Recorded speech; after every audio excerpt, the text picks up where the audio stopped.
Chapter 77. In the classroom, Lu Fian had yet to recover from the shock. She pretended that she was not sad anymore because they had promised to enroll in the same high school a year later. However, how could she be truly happy when her best friend who had been hanging out with her for so long was transferring schools? In spite of it, she was still genuinely happy for Yunjian that Yunjian could attend E High School in the city. After all, a high school like E High School was a place that others could not attend even if they wanted to. It was great for Xiao Jian's future and her studies that she could attend there. Hey, the results of the monthly test for the 5 schools are out. I heard that the person who got first place in all 5 schools is from our school. A student who was more well-informed in the class boasted with his head held high, as if he was the one who got first place in the 5 schools joint test. As expected, the entire class's attention was drawn to the student's words. Hey, is that true? The first place in the test organized by the 5 schools is from our school? This has never happened before. One had to know that the 5 schools this time included number 1 middle school. E High School is the city's senior high school and they have a lot of top students. I heard that the best ones in E High School are close to full marks. Is there really someone from our school who can get first place in all 5 schools? You're bluffing, right? Unless there's someone in our school who got full marks in all the subjects. How can such a thing happen? Someone in the classroom did not believe it and retorted to the student who was well-informed just now. Hey, you're right. This student from our school really got full marks in all the subjects. It's the talk of all the teachers in our school now. The student who had boasted just now replied boastfully. It was as if he was the one who had earned this great honor. In spite of it, no matter how well-informed the student was, there was no way of knowing who the student who got first place in all 5 schools and got full marks in all the subjects was. For a moment, everyone in the classroom was talking about this topic. Wow, Xiao Jian, that person is amazing. He got full marks in all the subjects. He even surpassed those abnormal geniuses in first high school. Lu Fian, who had finally adjusted her emotions, said a few words to Yunjian. Her eyes were still filled with admiration. Yunjian only slightly pursed her lips, a deep light flashing in her eyes. Heh, he got first place in the 5 schools, not the 2 of you. What are you so proud of? Wang Ru was waiting for Yunjian's bad results to come out so that she could mock her. Otherwise, she would not be able to hold back the anger she had suffered before. Perhaps because LV Fian was Yunjian's good friend, Wang Ru couldn't help but run over to mock LV Fian. By the way, Yunjian, I saw that you only spent 10 minutes on the test paper the other day. What were you doing? Was the test paper too difficult? Sigh, why don't you do the questions properly every time? How can you get good results with this attitude? Don't tell me you're going to embarrass our class again. Wang Ru turned to look at Yunjian in disdain. Wang Ru, do you have nowhere to vent your farts? I'm talking to Xiao Jian, how am I bothering you? LV Fian could not hold herself back and retorted on behalf of Yunjian. Chapter 78. What do you mean it's none of my business? Lu Fian, how can you say that? Wang Ru was not a good-tempered person. She retorted immediately after Lu Fian said that. As she spoke, she sneered and said confidently, I'm the class committee member. Yunjian's grades are not good, so I'm here to ask her to study harder in the future. Is that wrong? As Wang Ru spoke, she puffed up her chest as if she was speaking the truth. However, Lu Fian and Yunjian could tell that Wang Ru was here to pick a fight. Hey! Lu Fian was also sullen. Before she could say anything, a classmate ran in from outside the door. The classmate said with a bitter face, "The form teacher is here. The form teacher is here." She's still holding the Chinese monthly exam papers. Oh no, I didn't perform well in this exam. What should I do? Every time the results of the monthly exam were released, there were always some who were happy and some who were sad. There were students who did well, and naturally there were students who did not do well or did not perform well. However, some students who felt that they did well were full of anticipation when they heard that. Yunjian sat in her seat without any change in expression. Wang Ru and Lu Fian's argument naturally stopped. When the teacher arrived, all the students ran to their seats and started class early. Teacher Jean was wearing a pair of old Beijing cloth shoes with a smile on her face. Even the nervous students could clearly feel Teacher Jin's happy mood. The results of this monthly exam are out. Teacher Jin stood on the podium and spoke to the class casually. However, her eyes kept glancing at Yun Jian in the corner. Everyone knows that this monthly exam is a joint exam between 5 schools. It's very difficult. As she spoke, Teacher Jin narrowed her eyes and purposely kept them in suspense. There's a student in our class who did very, very well. Teacher Jin did not continue. She purposely kept them in suspense but did not point it out immediately. Alright, let's distribute the Chinese test papers first. Those whose names are called, come up and collect your papers. There's no ranking. As Teacher Jin spoke, she took out a large stack of Chinese test papers and called out their names one by one. Zhou Xiaoshan, 89 marks. Yang Lei, 67 points. Wang Ru has improved a lot this time. She scored 108 points. Everyone, please give him a round of applause. Teacher Jin continued to report. Wang Ru, who had been called out, stood up. As the representative of the Chinese class and having been praised by the form teacher in front of the entire class, she instantly felt that she was very impressive. She raised her head arrogantly and walked towards the podium. Wang Ru's full score for Chinese was 120 points. After deducting the necessary points for her essay, Wang Ru's score of 108 points was already considered very high.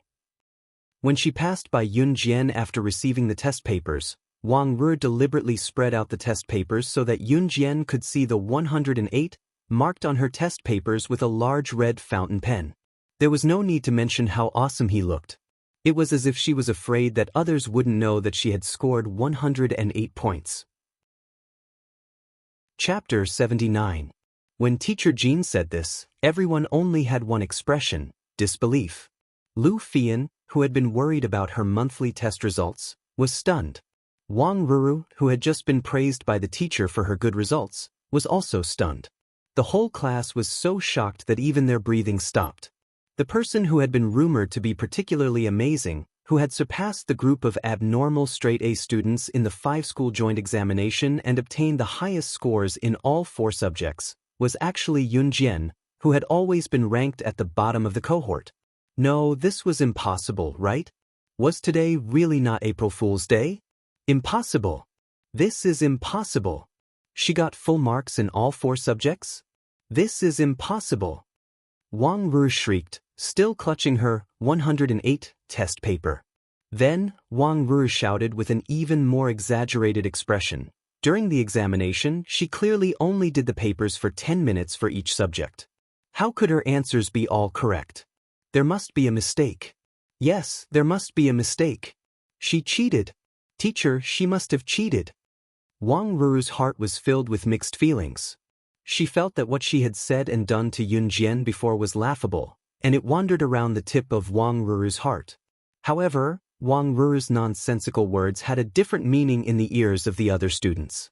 Yun Jian only did the papers for 10 minutes? Oh, they remembered. During the examination that day, Yun Jian had only done the papers for a while before lying down to sleep. But why did she actually get the highest scores in all 5 schools? Could it be that to Yun Jian, these papers that gave them endless headaches, she could get full marks just by casually doing them? You also said that I only did the papers for 10 minutes for each subject. How could I cheat?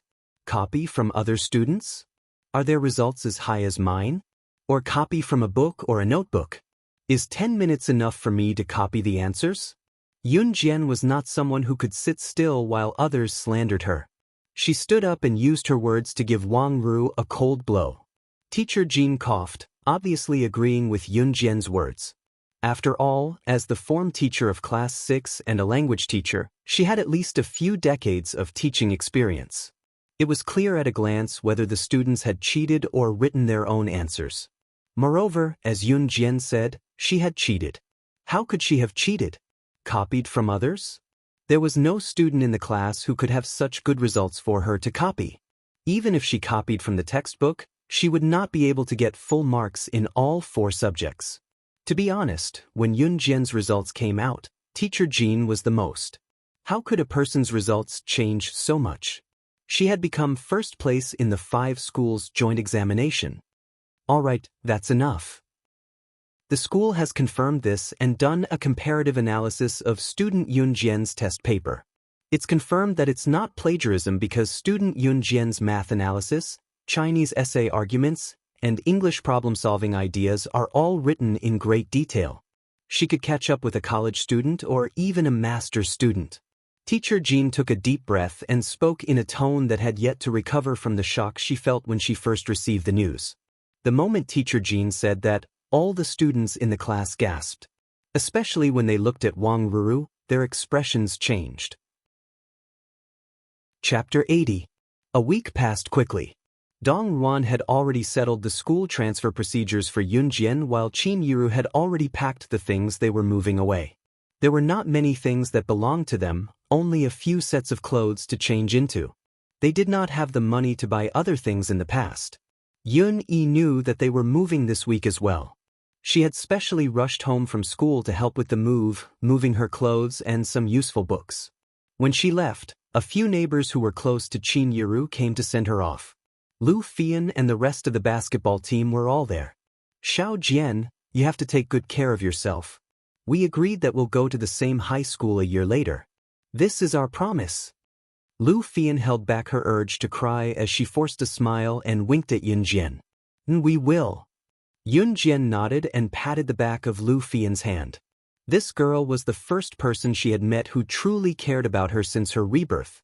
Friend was a word that held a lot of meaning. Seriously, leaving so suddenly.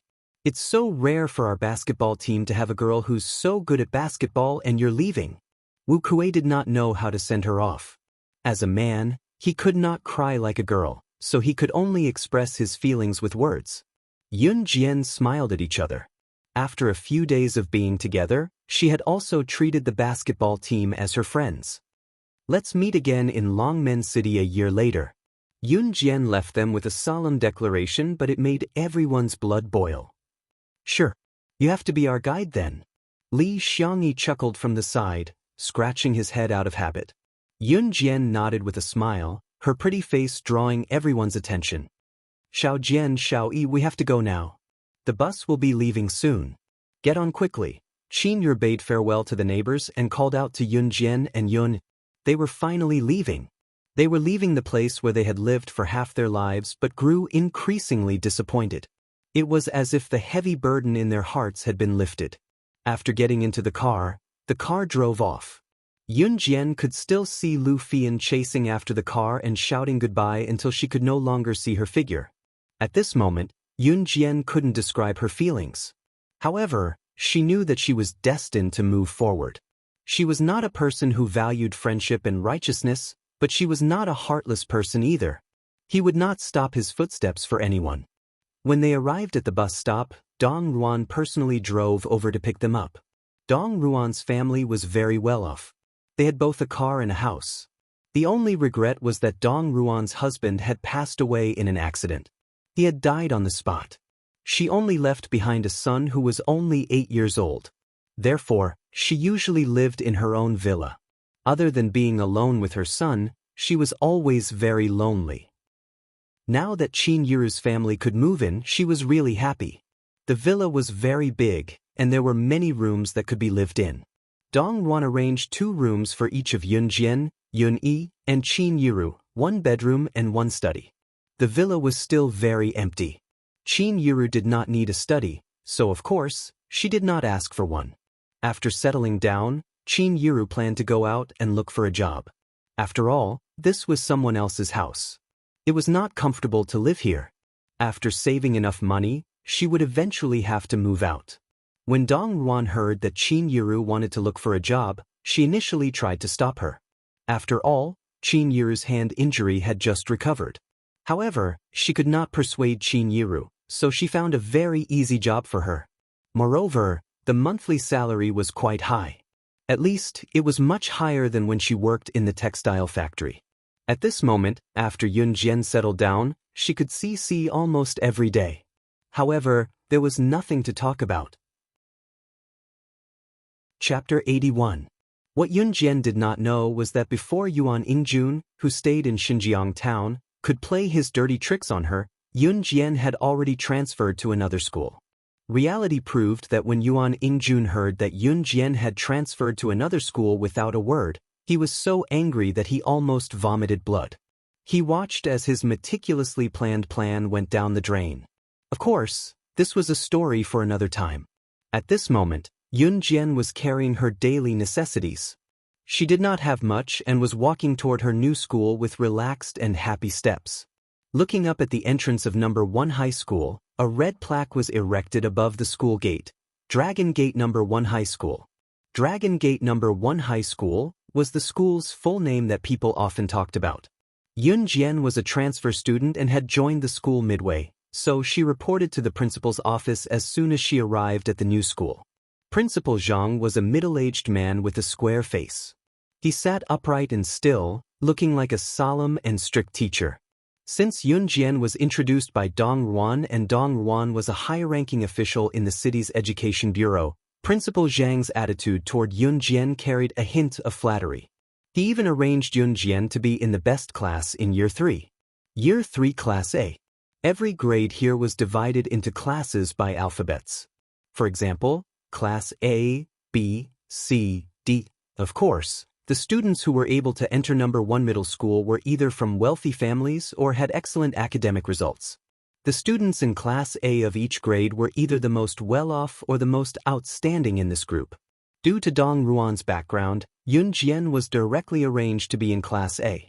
The homeroom teacher of Year 3 Class A was a female teacher who had just graduated from university. She looked very young, probably in her 20s, and her surname was Yu. To be able to get this position right after graduation, her family must be wealthy as well. Teacher Yu brought Yun Jian to the dormitory and packed her daily necessities before bringing Yun Jian to Class A. Longmen number 1 middle school had a rule that all students who studied here had to stay on campus from Monday to Friday, even if they were from wealthy families. Yun Jian knew about it early on, so she brought her daily necessities. Fortunately, there weren't many things, so she packed them up quickly. In the classroom of Grade 3 Class A, during the break, the students in the classroom were all grinning and having fun. Teacher Yu led Yun Jian into the classroom and gestured for the whole class to quiet down. This is a new transfer student. I hope that everyone can get along well in the future. Next, let's invite the new student to introduce himself. Teacher Yu said. When Ms. Yu said this, all the students in the class stared at Yun Jian. Yun Jian was not bad-looking. She had big eyes, long and thin brows, and the long and narrow eyelashes beneath her eyes fluttering. She was small yet adorable. It was just that her tattered old clothes that were so worn that they had faded from being washed, spoiling the scene. A girl looked at Yun Jian's appearance with jealousy and rolled her eyes. She's most likely someone who came from a poor village. I don't know how someone like her got into our Class A. Most of the students here said whatever they wanted without any hesitation. Because of their family background, even the teachers could only turn a blind eye and pretend that they didn't hear anything. Yun Jian naturally heard it, but she pretended not to hear it. She simply introduced herself. I'm Yun Jian. That's it? What about self-introduction? That's it? The students sitting below were all stunned. Yun Jian. Why did this name sound so familiar? Chapter 82.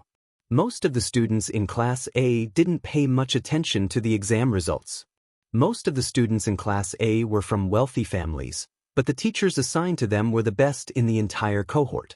This also fully showed that in this world, only those with money and power were kings. However, there were also some top students in Class A who had the best grades in the city, but didn't come from wealthy families. After that student's shout, coupled with Yun Jian's current attire, the entire class immediately categorized Yun Jian as someone who didn't come from a wealthy family but had excellent grades. If the international tycoons and world-class old fellows that Yun Jian knew in her previous life heard these thoughts, they would probably roll on the floor laughing. What a joke! Yun Jian didn't have money? No power? Who are you kidding? If she didn't have money, how could she have monopolized the entire business world? If she didn't have power, how could she have done whatever she wanted in the black market? After the entire class was in an uproar, Teacher Yu calmly pointed to a seat near the trash can at the back of the classroom and said to Yun Jian, "You can sit there for now." In a few days, the classroom will rearrange the seats and you will be moved to the front. Teacher, you didn't mean to ridicule Yun Jian on purpose, but the classroom was already full and there was only one empty seat. Number 1 middle school was the place where parents in the city racked their brains to send their children to school. If it weren't for Dong Ruan, the seat beside the trash can would have been taken away long ago. Okay. Yun Jian nodded and walked down from the podium to the seat teacher Yu pointed out. There were many rich kids in Class A, so there were many fun people.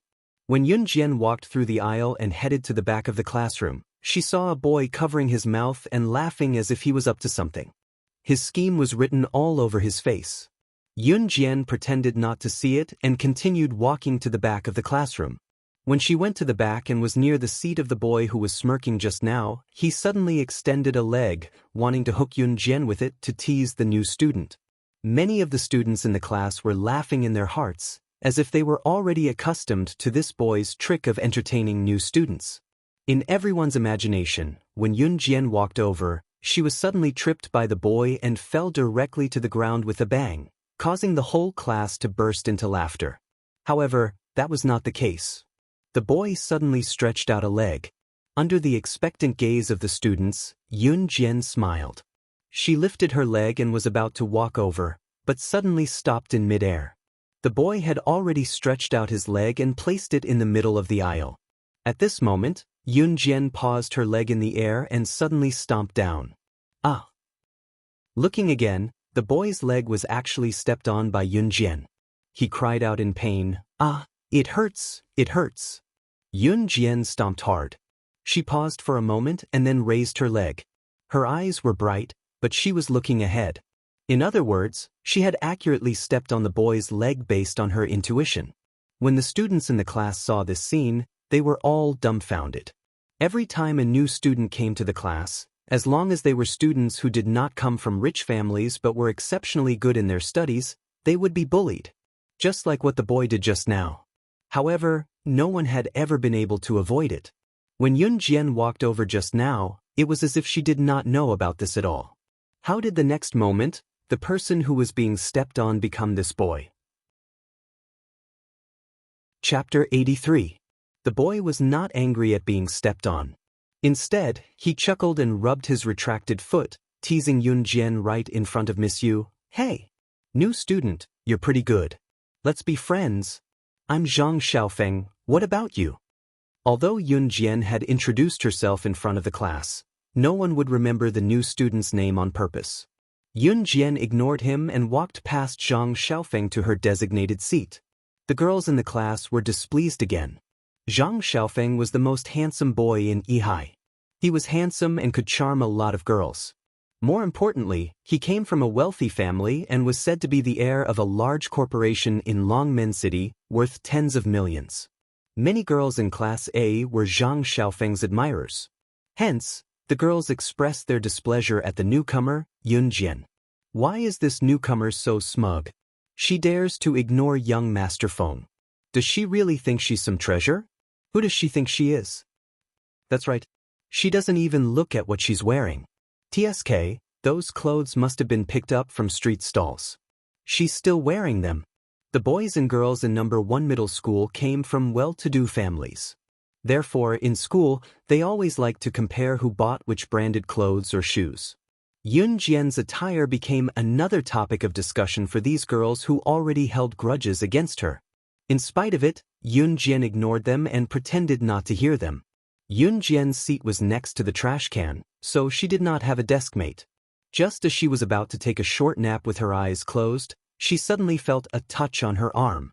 Opening her eyes, she saw a shy and obedient girl sitting in front of her greeting her. "Hi, how are you? I'm Chen Sini.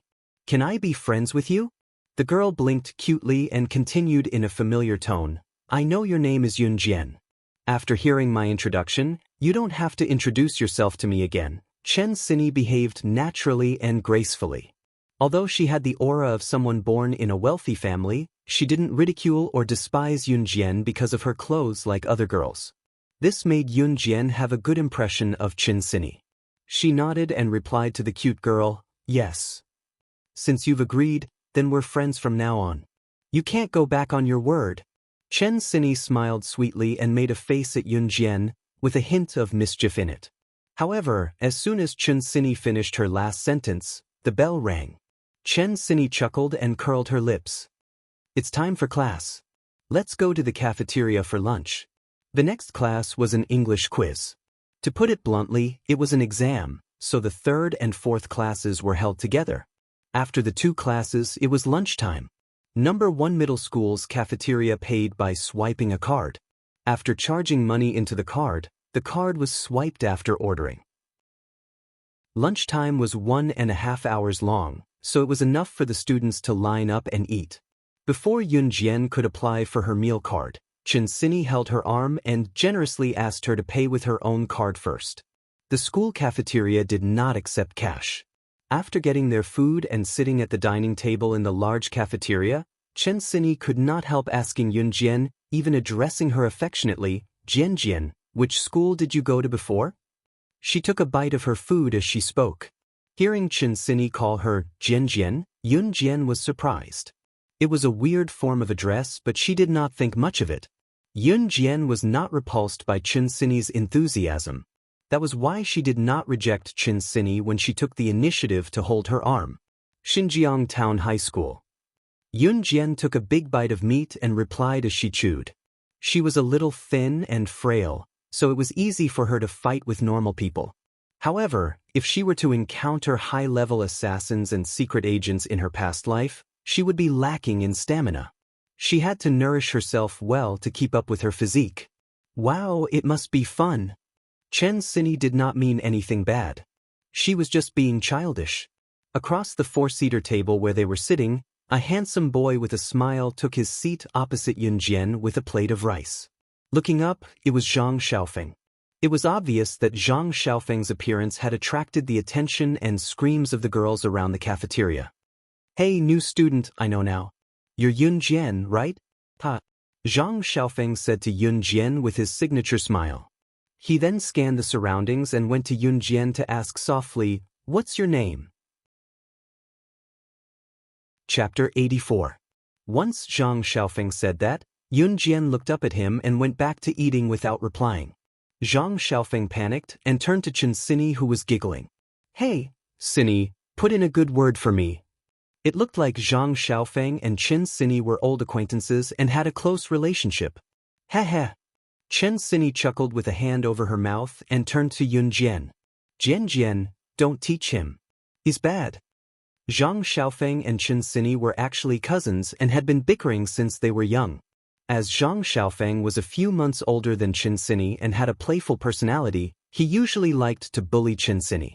Hence, Chen Sini took the opportunity to get revenge on Zhang Xiaofeng in front of Yun Jian. Go away! Zhang Xiaofeng waved his fist at Chen Sini when he heard what she said to Yun Jian before looking at Yun Jian. Yun Jian, I don't care. I'll take it that you've accepted me as your disciple if you don't say anything. Yun Jian grinned and moved the chopsticks in her hand, uttering faintly, "Let's eat."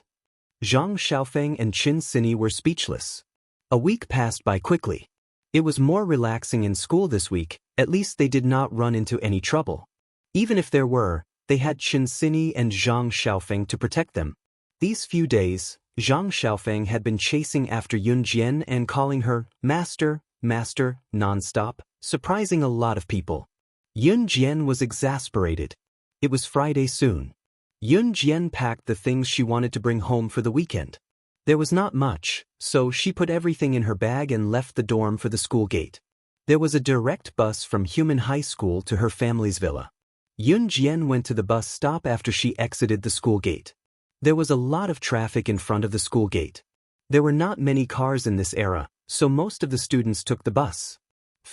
Just as Yun Jian followed the crowd to take the bus, a black limited edition Lamborghini sped over and drifted to a stop at the empty space in front of the school gate. Yun Jian squinted and saw the breathtakingly handsome CE sitting in the Lamborghini from afar. Why was he here?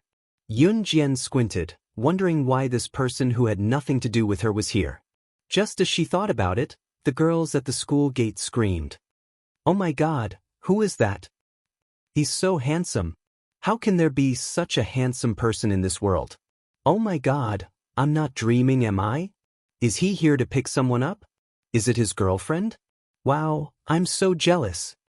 His girlfriend must be a beautiful and rich girl. Although cars were rare in this era, most of the students in number 1 high school had their own cars. So it was not surprising that a car appeared at the school gate. However, this Lamborghini was a limited edition sports car and there were only a few of them in the world. Even if they did not know how expensive this car was, they could tell how valuable it was. Everyone was panicking. Everyone held their breaths and looked at C, not daring to breathe loudly. C turned his chiseled face and stared at Yunjian with his deep eyes. He pursed his thin lips and said, "Get in." Who got in? Everyone looked around for the person. Chapter 85. This was Yunjian's third time seeing C. The first 2 times, they had only seen each other, but they hadn't even spoken to each other. What Yunjian didn't understand was why he had come to pick her up when they clearly didn't have any interactions at all. However, Yunjian had never been a talkative person. As a special agent in her previous life, she had to remember one thing. The less you know, the longer you live. Don't ask questions that you shouldn't ask. She wasn't pretentious as she walked over to the Lamborghini's front passenger seat and got in. This kind of super sports car could only seat 2 people and didn't have a back seat. Just as Yunjian got into the car and closed the door, the Lamborghini's accelerator was suddenly stepped on. The entire car was like a flying arrow as it whizzed across the road like a gust of wind and disappeared from everyone's sight. The surrounding group of people was instantly dumbfounded. Although they had cars at home, they had never seen a car that could be driven at such a fast speed.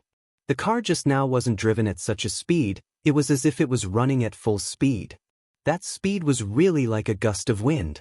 The surrounding group of people watched as the sports car left in a flashy manner. The handsome man driving the sports car left with Yunjian, and they all revealed looks of disappointment. It was also at this moment that a good-looking girl pointed in the direction Yunjian had left in and raised her eyebrows at her friend beside her. She spoke loudly as if she was afraid that the surrounding group of people couldn't hear her loud voice. "Isn't that girl just now a new classmate from our class? I heard that she transferred in from an ordinary school in the town." As soon as the girl said that, some of the surrounding students turned their attention to the girl. The feeling of being the center of attention made the girl feel very comfortable as she continued to speak her long-winded speech. It was as if she was the one sitting in the Lamborghini sports car. In fact, this girl had appeared before. When Yunjian had just entered the classroom, she had taken the lead to scold Yunjian in front of the teacher. She had said that Yunjian was obviously from a poor village. She even mocked Yunjian without hesitation. How did someone like her get into class? This girl's name was Lu Rongrong. At this moment, Lu Rongrong seemed to know everything about Yunjian. In front of all the teachers and students at the school gate, she began to boast about her. At this moment, inside the Lamborghini, it was the middle of October, and the cold wind had just started blowing. The weather was slightly colder. Especially since it had been drizzling for the past few days, the change in the weather was even more obvious. The heater was turned on in the sports car, so it was warm. Unlike the coolness outside, it was much more comfortable. Not long after the car left the school gate, C said, "My aunt asked me to pick you up from school." Does this mean that it was Dong Ruan's idea to pick me up from school and not his own? Yunjian nodded and answered without batting an eyelid. Yunjian sat in the car. She was only wearing a short-sleeved shirt. The warm air from the heater in the car raised her temperature. Si Yi's driving skills were very good. He stepped on the accelerator tightly and sped wildly on the bustling street without hitting anyone. Yunjian's driving skills in her previous life were among the best in the world. Si Yi's driving skills seemed to be on par with hers. However, if they were to really compare, perhaps there would be a different situation. Chapter 86. Speeding all the way home, Yunjian did not look scared at all. There was not even a flicker in her gaze. A normal girl would have shrieked at the speed of the car. Si narrowed his eyes. This girl was different from the rest since their first meeting. When they arrived at the villa, Yunjian went straight to her bedroom. At this hour, both Dong Ruan, who was a high-ranking official, and Qin Yiru, who had gone out to work, were still at work. Therefore, there was only Yun Jian and Ce who was in the room not far from hers left in the villa. The atmosphere was strange. Yun Jian was already in her bedroom. She turned on her laptop and logged into the secret webpage. Beep, beep, beep. After 3 beeps, a message popped up. It was a private message sent by Snake Lizard not long ago. It was short and simple. I'm here. She had arrived in Longmen City. Yun Jian pursed her lips slightly as she typed, "Wait for me, I'm coming over now," on the keyboard. She then closed the webpage and closed her laptop, changing her outfit and heading out. Just as she stepped out, she saw Ce who was in the room next door opening his door and coming out of his room. Yun Jian's eyes darted around as she went over and extended her hand without hesitation. "Lend me your Lamborghini." Ce raised his eyebrows and glanced at Yun Jian suspiciously. "You know how to drive?" He had checked the girl's background. She was born in an ordinary family and was still an underage girl. However, the truth was not as simple as it seemed. "Yes," Yun Jian answered with a wave of her hand. Ce was not stingy as he tossed the car keys to Yun Jian. The Lamborghini was a global limited edition supercar that he had personally modified. He would not lend it to anyone easily. He had never let anyone drive the car since it was in his hands. Yun Jian was the first person other than himself to have done so. He didn't even know why he lent his car to her. At this moment, Yun Jian had already sat in the front seat of the Lamborghini and started the engine. She stepped on the accelerator, and the car roared like thunder. She tested the car's performance. The car's performance was very high. Compared to her favorite car in her previous life, the Ferrari LaFerrari, it was not inferior at all. Boom, boom, boom. With a final roar, Yun Jian stepped on the accelerator and released the clutch. The Lamborghini rushed out like a bolt of lightning. Golden Glitter Hotel. Yun Jian slammed on the brakes. The Lamborghini drifted at the entrance of the Golden Glitter Hotel and stopped steadily. The Glitter Hotel was a 5-star hotel in Longmen City. There was food and accommodation. More importantly, the hotel's interior decoration was classy, one of the best in Longmen City. Of course, in comparison, the consumption was one level higher. Even some of Longmen City's high-ranking officials, such as the mayor and secretary, would choose this hotel as the venue for important meetings. Yun Jian got out of the Lamborghini and stepped into the hotel through the entrance with narrowed eyes. Just as she stepped in, Yun Jian saw a woman sitting in a corner on the first floor. From the back, this woman looked very ordinary. She even wore a hat on her head. However, from the side of her face, she was extremely exquisite. The woman was only in her 20s. Opposite the woman sat a middle-aged man in his 40s. Both of them were talking about something. Yun Jian walked over with narrowed eyes. Chapter 87. Snake Lizard was good at hiding and hiding her identity. She could blend into every corner without being noticed. Therefore, Yun Jian searched around the corners the moment she entered the hotel and found Snake Lizard. Snake Lizard was talking to the middle-aged man sitting opposite her. She stopped talking and looked at Yun Jian as soon as she sensed someone approaching. She could not help frowning when she saw Yun Jian slowly making her way over with both hands in her pockets. Who is this girl? Yun Jian looked nothing like how she did in her past life. Even her height and body shape were different. She was tall and seductive in her past life, but she was petite and cute now. It was no wonder that Snake Lizard did not recognize her. She became alert when she saw Yun Jian walking toward them. What's wrong? The middle-aged man did not notice Yun Jian walking toward them. He found it strange that Snake Lizard stopped talking. Just as the middle-aged man finished his question, Yun Jian was already in front of them. The middle-aged man was stunned. When he saw Yun Jian clearly, he thought that she was a little girl who was here to cause trouble. He waved at Yun Jian. "Little girl, go over there if you want to play.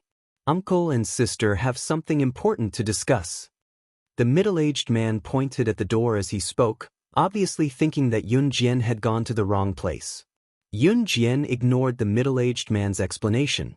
She looked at Snake Lizard with her clear eyes and pursed her lips slightly. She spoke in German using a code that only Snake Lizard and her knew when she was slaying God in her past life. Slaying is not a god, Snake. Lizard is not a lizard. Professional assassins like them were proficient in foreign languages. They had come into contact with languages from big countries to small villages. This code word was set by her and Snake. Lizard back then, and when saying this code word, it had to be said in German, or it would be ineffective. What's that? Little girl, what are you talking about? The middle-aged man did not understand German at all and had no idea what Yun Jian was doing. Just as he was about to drive Yun Jian away, he saw Snake. Lizard suddenly stand up. Because of the shock, the corner of her clothes accidentally brushed the teacup on the table. Fortunately, Snake. Lizard was quick, and she immediately caught the teacup. The snake lizard moved its lips. However, Yun Jian put her index finger to her lips and made a shu expression. Even this action was exactly the same as slaying gods. Snake. Lizard forcibly suppressed the shock in its heart. In fact, in the eyes of Snake, Lizard and the others, Yun Jian had already disappeared. Because they only found Yun Jian's beloved car, the Ferrari sports car, but she was missing. Yun Jian never left this sports car. Even when she was out on a mission, she would drive it everywhere. The car was still there and the people were still there. But now, the car was here, and there was no news of the person. That meant, but not long ago, Yun Jian took the initiative to contact her. Snake. Lizard was particularly surprised at that time, but at the same time, she was relieved that Yun Jian was fine. Of course, who was slaying God? The #1 special agent. How could something have happened to her? However, until Yun Jian said the code and did the action, the questions in her heart seemed to have been answered. I'll settle your matter in a few days. You can leave now, Snake. Lizard looked at Yun Jian and said to the middle-aged man. The middle-aged man was stunned and dumbfounded. What was going on? This little girl who came out of nowhere was spouting nonsense. He did not know what she meant, but Snake. Lizard was asking him to leave now? However, the middle-aged man dared not provoke Snake. Lizard, so he could only turn around and leave. Chapter 88. Slaying God? There were only the two of them in the hotel room. Snake. Lizard frowned in disbelief as she looked at Yun Jian, who was sitting on the bench and smiling. No matter how she looked at her, the girl before her had thin arms and legs. She was beautiful and exquisite, but compared to the slaying god of the past, the difference was huge. Whether it was her appearance or her height. There were no outsiders now. Yun Jian nodded at Snake. Lizard and smirked. Who else could it be other than me? That was right. Other than slaying God, who else could exude such an aura that made her submit? Apart from her, who else would know the secret code between them? How did you become like this?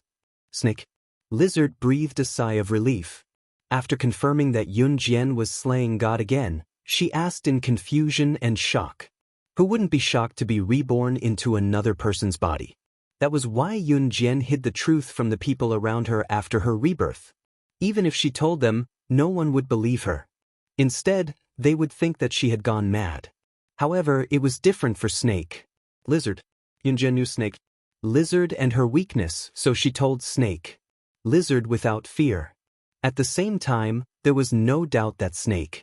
Lizard was the person she trusted the most when she was slaying God's agent. It's a long story. I touched the box that day and I was already like this when I woke up. Yun Jian shrugged and smiled helplessly. The sandalwood box? Snake. Lizard licked her lips and asked. Yun Jian nodded. Snake. Lizard was the only person who knew about her rescue of her brother who was kidnapped in her past life. It's a foregone conclusion. We can't change it, but I'm very satisfied with my current situation. Yun Jian changed the topic and smiled shyly. She was glad that she had the family she had always longed for after her rebirth. Yun Jian then asked Snake. Lizard to update her on the Kosha mercenaries' recent situation. Snake. Lizard's eyes narrowed and her tone was grave. Those old guys can't sit still anymore. Yun Jian raised her eyebrows and chuckled. This group of old men referred to some of the senior members of the Kosha mercenaries. They were also the subordinates of the previous boss of the Kosha mercenaries. In her previous life, Yunjian was only 16 years old. She was very young, but after her rebirth, she became 15 years younger. In her previous life, when she was 14 years old, she had killed the previous boss of the Kosha mercenaries. Then, she brought her own group of people to infiltrate the Kosha mercenaries and took over their power. It had only been 2 years since then. However, a mercenary group couldn't be supported by just a few people. Because she had killed the previous boss of the Kosha mercenaries, that group of old men had been waiting patiently for an opportunity to take her down and destroy her. Of course, Yunjian wouldn't let them succeed. She could even easily destroy that group of old men. However, the time was not right yet. The group of old men had a strong backing. If they were eliminated at once, the Kosha mercenaries' capability would be greatly reduced. If that happened, it would be extremely disadvantageous for the Kosha mercenaries if other assassin mercenary organizations took advantage of the situation.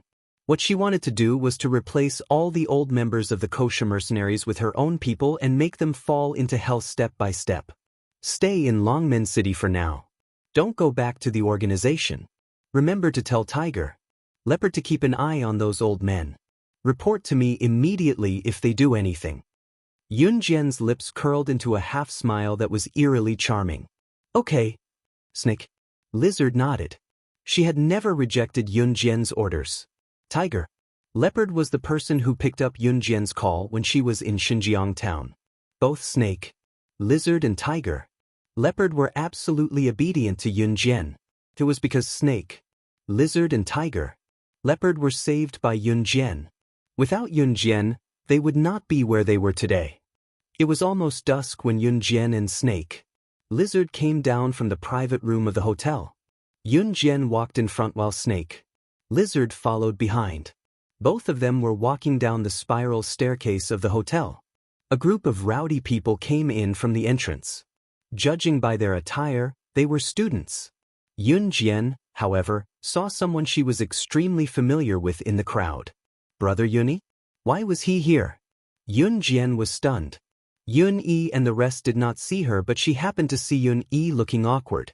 The boy standing beside Yun-Yi was not Su Haokol but a fashionably dressed boy. The boy suggested casually, "It's Su Haokol's birthday dinner today. We can't possibly come here empty-handed, can we?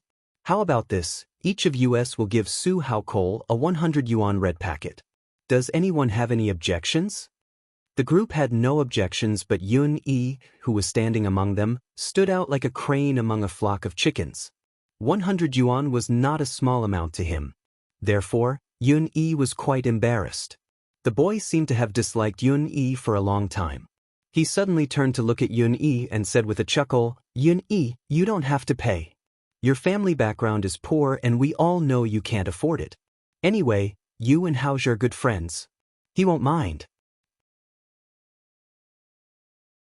Chapter 89. Yun-Yi was handsome.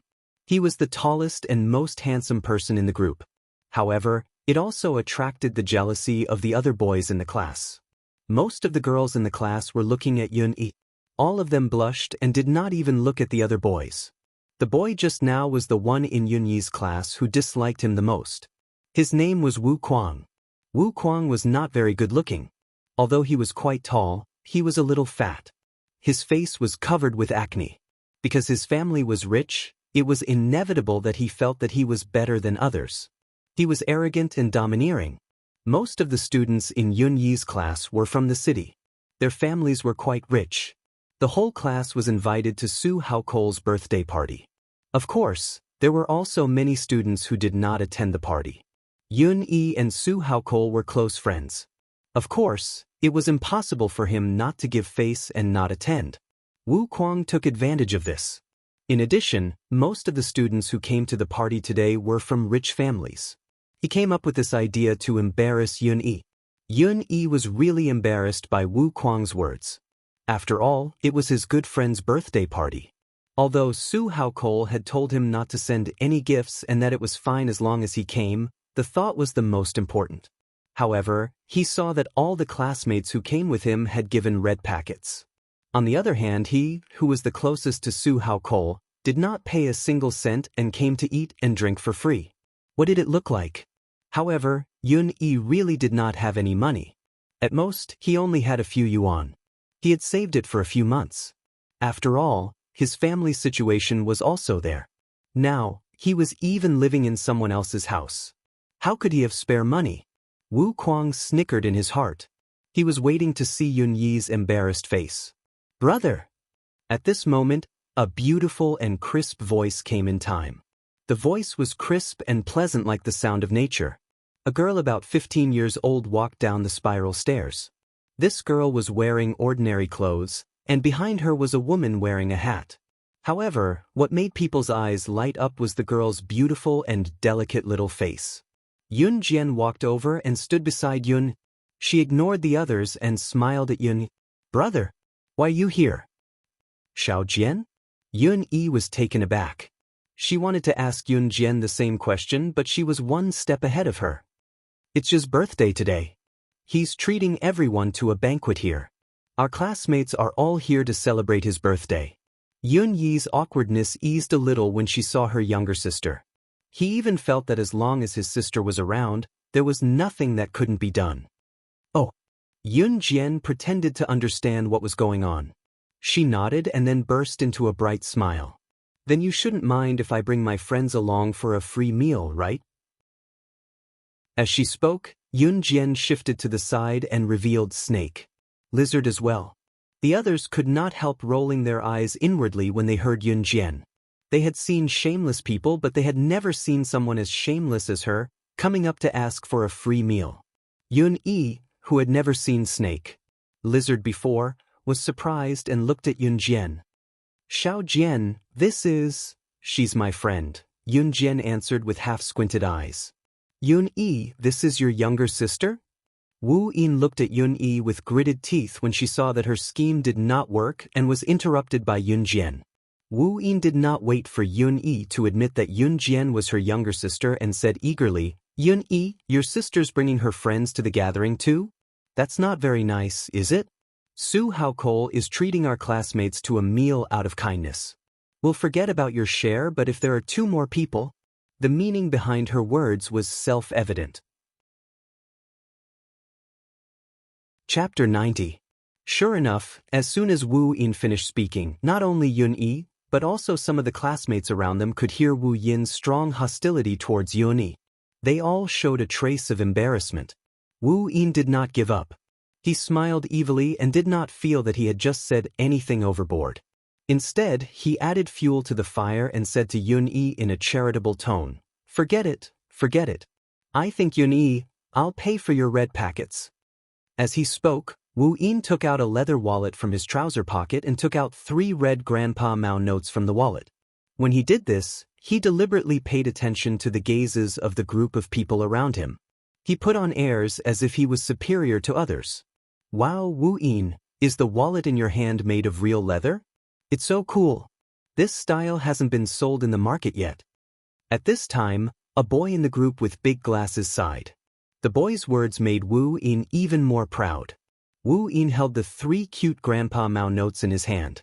He was not in a hurry to use it to humiliate Yun-yi. Instead, he boasted even more. Now, the way he looked at others changed. "This wallet was a birthday gift from my uncle this year. It was imported from France." As he said this, Wu Yin raised his head proudly and showed off. As he spoke, Wu Yin turned to look at Yun-yi. He looked at him with a charitable gaze and handed the 3 Grandpa Mao notes to Yun-yi. "Take it. You don't have to return it." His tone was very domineering. It was as if the 300 yuan was nothing in his eyes. He used it to highlight his family's strong foundation. Yun-yi clenched his fist. Seeing Wu Yin humiliate him like this, he almost raised his fist and punched him. But he held back. "Take the money back. We don't need it." Yun-yi gritted his teeth. Their family was poor, but even if they were poor with dignity. Hey, Yun-yi, I was kind enough to help you out. Why don't you appreciate it?" Wu Yin pursed his lips and even accused Yun-yi, saying that he was ungrateful. Yun-yi's face darkened. Yun Jian saw her brother being bullied by Wu Yin. Naturally, she would not sit by and do nothing. Snake. Lizard, who was standing behind Yun Jian, finally understood the whole story. She remained silent and waited for Yun Jian's instructions. You want to give a red packet if you stay for dinner, right? Yun Jian blinked, replacing Yun Yi, Wu Yin. Everyone is prepared to give it to you. You can't just give it to the white sheep empty-handed, right? Little girl, your brother hasn't accepted my goodwill yet. Why don't you hold on to this money for him? Wu Chang waved the 3 red banknotes in his hand and told Yun Jian boastfully. To Wu Qiao, he only had one goal, to embarrass Yun Yi. The rest of the process was not important. It was apparent that Wu Qiao had thought of her as a girl who came from a poor family and was greedy for money. Of course we want to give a red packet. Yun Jian smiled at Wu Yin, revealing a row of neat white teeth. Wu Yin thought that Yun Jian had taken the bait. He quickly handed the 300 yuan used to humiliate Yun Yi to Yun Jian. At the same time, he looked at Yun Yi with disdain. Then take it quickly. He subconsciously thought that Yun Yi's family did not have the financial means to take out 300 yuan at once. Yun Jian suddenly stopped smiling. Her expression suddenly became cold. She turned her head slightly, not looking at Wu Yin and the others' expressions. She turned her head to look at Snake, Lizard's bag, then turned her head to look at Wu Yin and the others. How can a red packet of 100 yuan be enough? Shouldn't you at least give 1,000 yuan? As she spoke, Yun Jian called Snake. Lizard. Lizard. Snake. Lizard had been by Yun Jian's side for so long, how could she not know what Yun Jian meant? Snake. Lizard obeyed and opened her bag, taking out 3 stacks of red 100 yuan notes. Snake. Lizard had the habit of keeping cash in her bag. Yun Jian was naturally aware of this. Seeing everyone's shocked and frightened expressions, and then thinking of her brother's awkward face when he was bullied and did not know how to fight back, Yun Jian could no longer hold back. Even if she could not tell Qin Yu the truth, she had to let her brother know something. Yun Jian looked at Wu Yin, who was holding the 300 yuan notes in shock, and sneered, 1,000 each, no need to return. Chapter 91. 3 thick stacks of red notes meant 30,000 yuan. Moreover, the money came from Snake, Lizard's purse. In other words, Snake, Lizard's purse was filled to the brim with cash. Prices were low in this day and age. It was already impressive for a student like Wu Qiao to be able to fork out 100 yuan. At the very least, the parents of these students were high-ranking officials or entrepreneurs. They could fork out 100 yuan, but 1,000 yuan was not a small sum. 1,000 yuan was enough for a normal family to live for a long time. Therefore, everyone present was dumbfounded when they saw the scene just now, their eyes nearly falling out of their sockets. Yun Yi was poor, so was his younger sister. Why would his sister's friend have so much money in her purse? More importantly, why had Snake, Lizard obeyed Yun Jian's command just like that? Xiao Jian. Yun Yi's eyes widened as she stared at Yun Jian and Snake, Lizard behind her in disbelief. His younger sister was getting more mysterious. Mysterious skills, mysterious friends. Why was it that he could not see through her anymore? They were siblings who grew up together, but Yun Yi froze on the spot as if it was his first time meeting Yun Jian. Yun Jian cast a reassuring look at Yun Yi without explaining anything. Wu Qiao, on the other hand, felt like running away. His palms were sweating as he gripped the 3 notes in his hand that he thought he could humiliate Yun Yi. Looking at the 3 stacks of cash in Snake, Lizard's hand, he felt defeated. Now that he thought about it, how ridiculous was his action just now? It was then that a male voice that eased the awkward atmosphere rang. Everyone's here already. Come upstairs quickly, we're waiting for you guys. As the voice faded, Su Haokol, who was dressed in a flashy suit, came down the spiral staircase. His tall and muscular physique was as handsome as Yun Yi's. Su Haokol was stunned when he saw Yun Jian before he ran to Yun Jian under everyone's surprised gazes and looked at her with admiration. Yun Mimi, you're here too. Come, take a seat. I'm so happy that you're here for my birthday celebration today. Su Haojia's actions caused everyone present to be even more shocked. This girl was valued by Su Haokol now? Combined with the scene just now, It seemed that this girl was not simple at all. Yun Yi's younger sister was not simple, not ordinary. Yun Jian smiled at Su Haokol and returned to her usual demeanor. Then she pointed at the 3 stacks of bills in Su Haokol's hands and said, "This money is the red packet that everyone prepared for you." She really dared to give it to him? That was a total of 30,000 yuan. The group of people thought that Yun Jian wanted to avenge her brother, so she took out 30,000 yuan. However, they did not expect that she really intended to give it to him. 30,000 yuan, this was not a joke. This. Su Haokol glanced at it and was shocked. "Take it." Yun Jian winked at Su Haokol and said. Su Haokol, who did not understand the situation, really thought that it was a red packet from his classmates. He thought that his classmates were really generous this time, so he accepted the red packets without any embarrassment. At this moment, Wu Kuang's expression was the ugliest. After all, he was the one who suggested this. The classmates present were not short of money. Even if they really had to give 1,000 yuan, although it was a little too much, it would still give them face. Chapter 92. Yun Yi's lips moved as if he wanted to say something, but he stopped himself. In the end, Su Haokol gathered everyone on the 2nd floor and seated them at the hot pot table in the VIP private room. There were about a dozen round hot pot tables in the VIP private room, and each table could seat about 10 people. It was obvious that Su Haokol had reserved the entire place. Of course, only 2 to 3 hot pot tables were taken after everyone was seated. The remaining tables were used for other purposes. Yun Jian was sitting on the left of her brother, Yun Yi, while Snake Lizard was on her right. Su Haokol was sitting beside Yun Yi. All 4 of them were seated close to each other at the same table. The dishes are ordered. I've told the waiter that our table will be served first. My dad's business friends will be here later. Don't be shy then, we can talk among ourselves. Su Haokol spoke to his rowdy classmates after he sat down. To outsiders, Su Haokol's family was rich and powerful, and his father was a businessman. However, Yun Jian knew that Su Haokol was the son of Longmen City's top mafia boss. As for the friends of my father's business that he mentioned, he was probably referring to the people in that circle. Su Haokol's father was obviously using his son's birthday party as an excuse to invite his peers or people who were useful to him to the gathering and build a better relationship with these people. After all, if a gang wanted to survive, they needed to develop over a long period of time. They couldn't just rely on themselves. They could not rely on themselves alone, especially when important matters were involved, such as a large-scale mafia fight. Even the police officers in the police station had to build a good relationship with them. Otherwise, if someone in the mafia killed someone or there was a mafia fight, the police officers were not idiots. How could they not do anything when they knew about it and let the mafia do whatever they wanted? Yun Yi was also aware of his good friend's identity, but he chose to keep quiet. From the moment he and Su Haokol became brothers, they would not taunt each other because of each other's identity. After a while, the dishes were served. The waiter served the dishes one by one, and the group of people ate happily.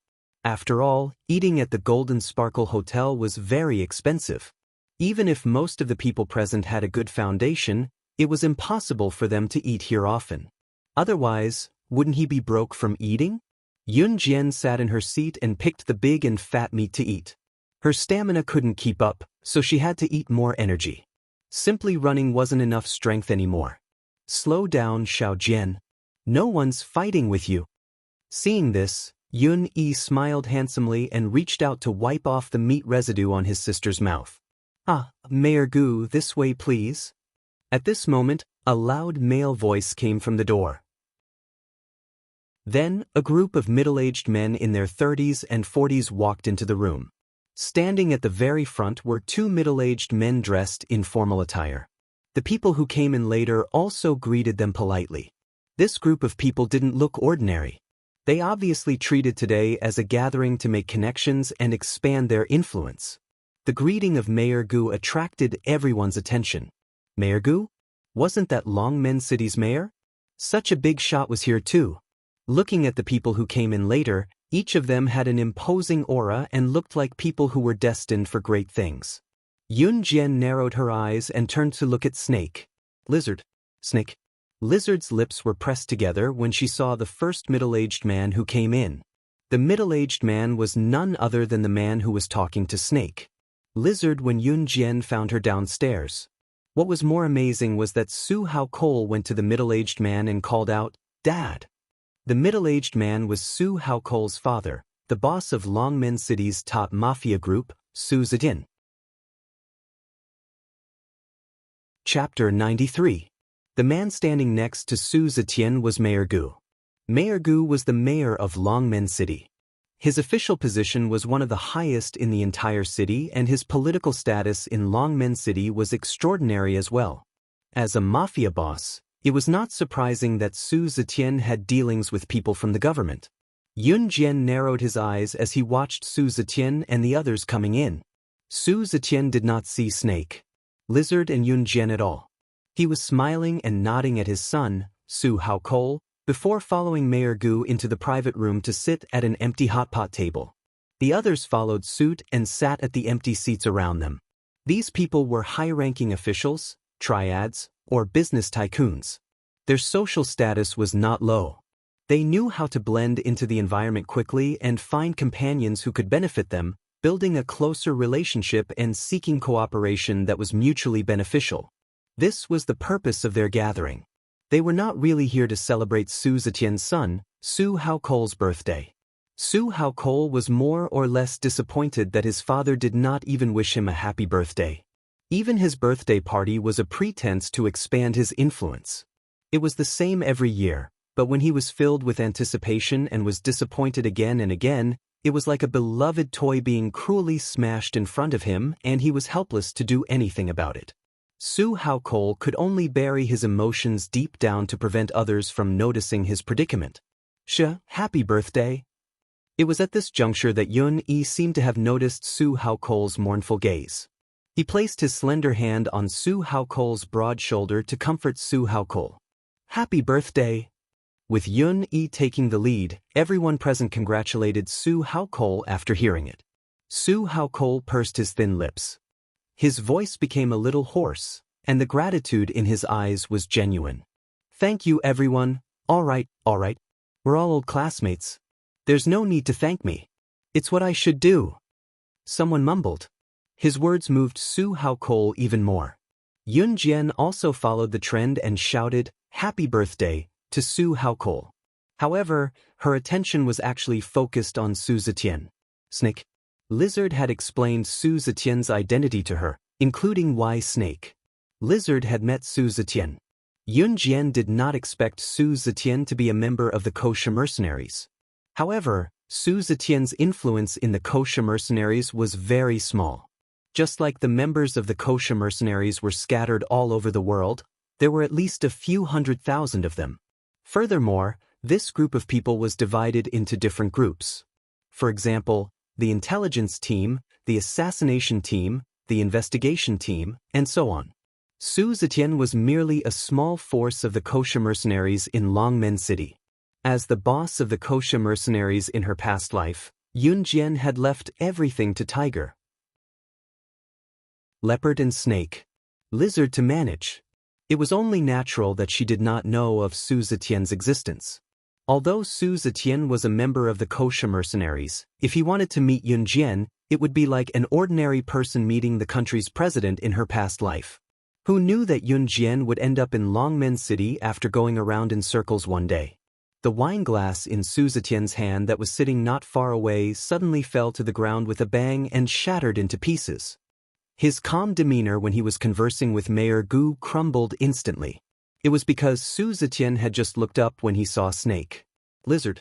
Terrified, he abandoned Mayor Gu and walked over to her under everyone's gaze. Everyone was shocked that Su Zetian would abandon the influential Mayor Gu and walk over to a woman. What was he doing? Su Zetian asked Snake. Lizard carefully, "You're here too? Why didn't you say anything? Do you want to sit over there?" Who was this woman? How could she be more dignified than Mayor Gu? Everyone was shocked, including Mayor Gu himself. Snake. Lizard then turned to look at Yunjian, waiting for Yunjian's opinion. With that, everyone's gaze was focused on Yunjian. Chapter 94. I'll sit with my brother. Yunjian did not look up. Wiping her mouth, she smiled faintly and stuffed another mouthful of fatty meat into her mouth. Snick. Lizard turned to look at Su Zetian when she heard Yunjian. You don't have to mind us. It was only then that Su Zetian noticed Yunjian. Yunjian had her hair tied in a high ponytail. Although she was dressed plainly, she exuded the aura of a ruler. Was this not the girl he met downstairs not long ago? He thought she had gone to the wrong place and asked her to stay away. What was the situation now though? Snick. Lizard was a high-ranking member of the Kosha mercenaries. Su Zetian had no right to know her exact position. He only knew that Snake. Lizard held an extraordinary position in the Kosha mercenaries. Even so, Su Zetian could only admire Snake. Lizard's status. Now, even someone like Snake. Lizard had to lower her head in front of Yunjian. Who was this little girl? If Su Zetian knew that Snake. Lizard was the highest-ranking member of the Kosha mercenaries, his legs would have turned to jelly from shock. If he knew that the seemingly harmless Yunjian was the biggest boss of the Kosha mercenaries, he would have fainted and been sent to the hospital. However, Su Zetian did not know. Such was the way of the world. Su Zetian was the boss of the top mafia group in Longmen City, a big shot who could do anything he wanted. However, he did not even know who the biggest boss of the Kosha mercenaries was. All right. Su Zetian could only wipe his slippery lips and bow to Yunjian and Snake. Lizard before he slowly walked back to Mayor Gu, his body tense. Wow, Yun-Yi, your sister's friend knows Su Haokole's father? Once Su Zetian left, a girl sitting at the same table asked Yun-Yi with a surprised gaze, obviously trying to strike up a conversation with Yun-Yi. Yun-Yi was very popular in the class, especially the girls. They all liked her. Moreover, Yun-Yi was a sincere and gentle person. I don't know. Yun-Yi awkwardly glanced at Yunjian and Snake. Lizard, trying to change the topic. He wanted to know why Xiao Jian's friend knew Zhi's father too. Others might not know, but Yun-Yi knew very well that Su Haokole's father was not a model businessman, but a mafia boss. Xiao Jian's friend knew the mafia boss and most importantly, the boss was respectful toward her. Even when he was chatting with a big shot like Mayor Gu, he could actually abandon it and come over to greet him first. At the moment, Yunjian, who was the source of everyone's suspicion, was sitting in her seat and devouring the plate of meat in front of her. Burp. Just as everyone stared at Yunjian eagerly, hoping to hear some explanation from Yunjian, Yunjian burped out of the blue. I'm full. Yunjian rubbed her tummy and returned a sweet smile to the group. The smiles on everyone's faces instantly stiffened. There was no doubt that a wave of shock washed over them. Was there no explanation?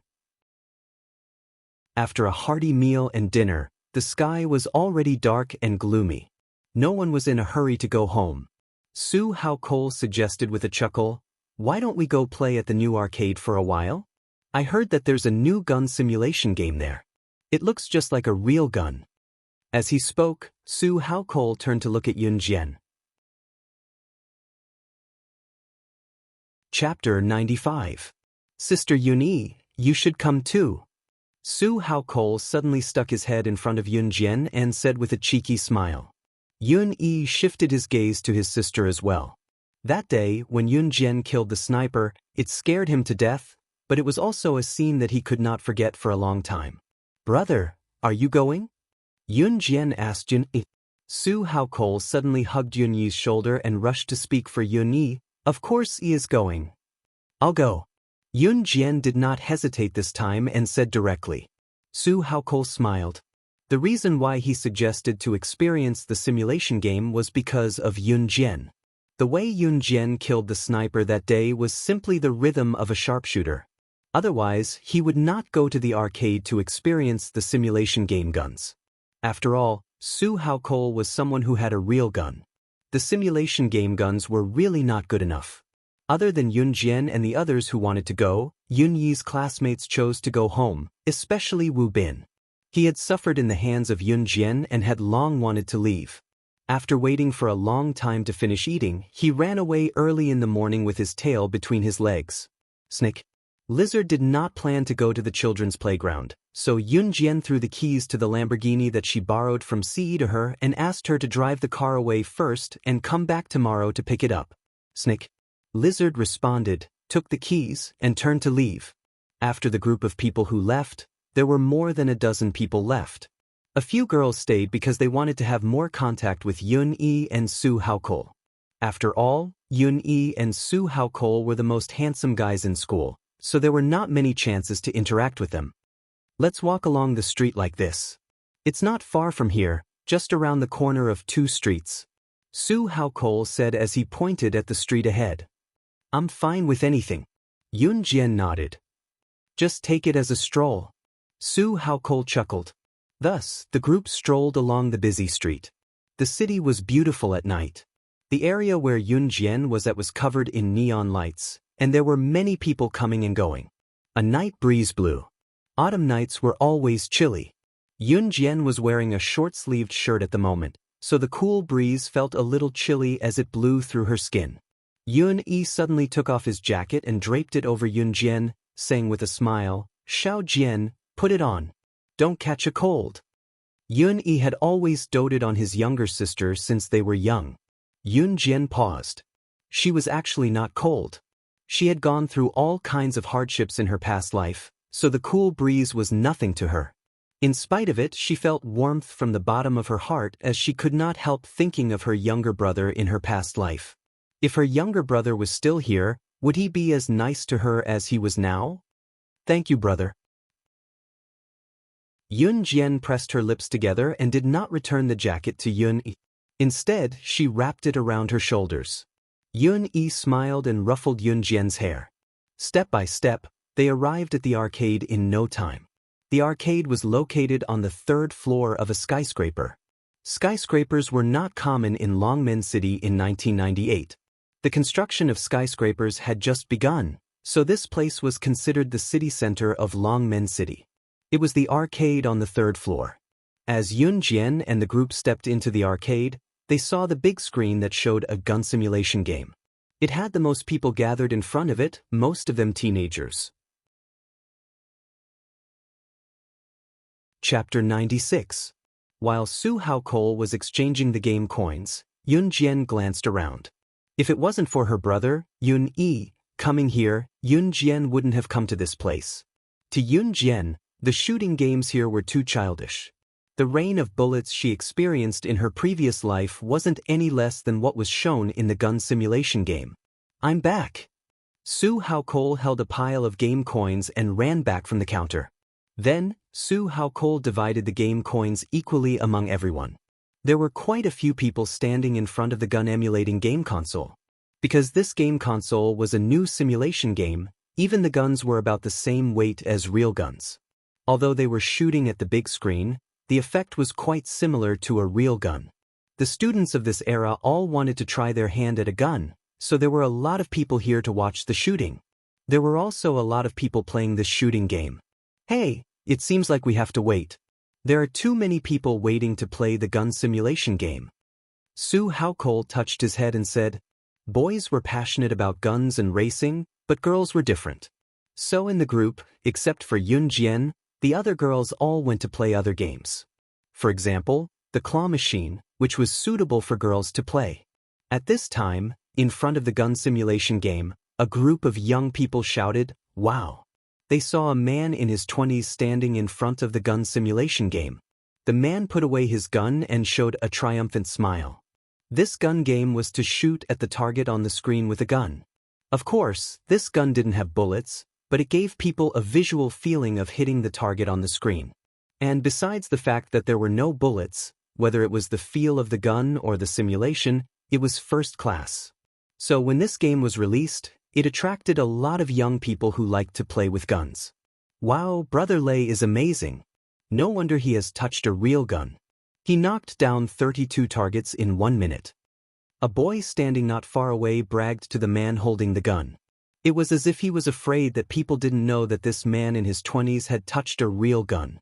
Sure enough, when they heard that the man called Brother Lei, had touched a real gun. The surrounding people were so surprised that they gasped. Now, Brother Lei was even more proud of himself. This is nothing. You haven't touched a real gun. There is a difference between a real gun and a toy gun. Brother Lei boasted. He was so proud that his nose was almost higher than his eyes. Are you done playing? Can you move aside if you are done?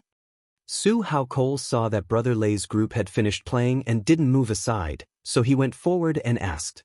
At this moment, Brother Lei, who was still under everyone's admiring gazes, glared at Su Hao Cole fiercely. Where did you King Brat come from? How dare you snatch my game console? Brother Lei clenched his fists and bumped them together. He looked like he was about to fight and showed off. He was very proud. It was as if he was saying, if you say one more word, I will beat you up. Su Hao Cole opened his mouth. He had only asked one question, but Brother Lei was already angry. Just when he was about to reply, Yun Jian spoke first and directly attacked his back. You only knocked down 32 targets in 1 minute. Your shooting moves are flashy and extremely gaudy. You should move aside. Everyone was stunned. They saw Yun Jian criticizing Brother Lei word by word. Every word she said hit his weak spot. Brother Lei's expression became worse.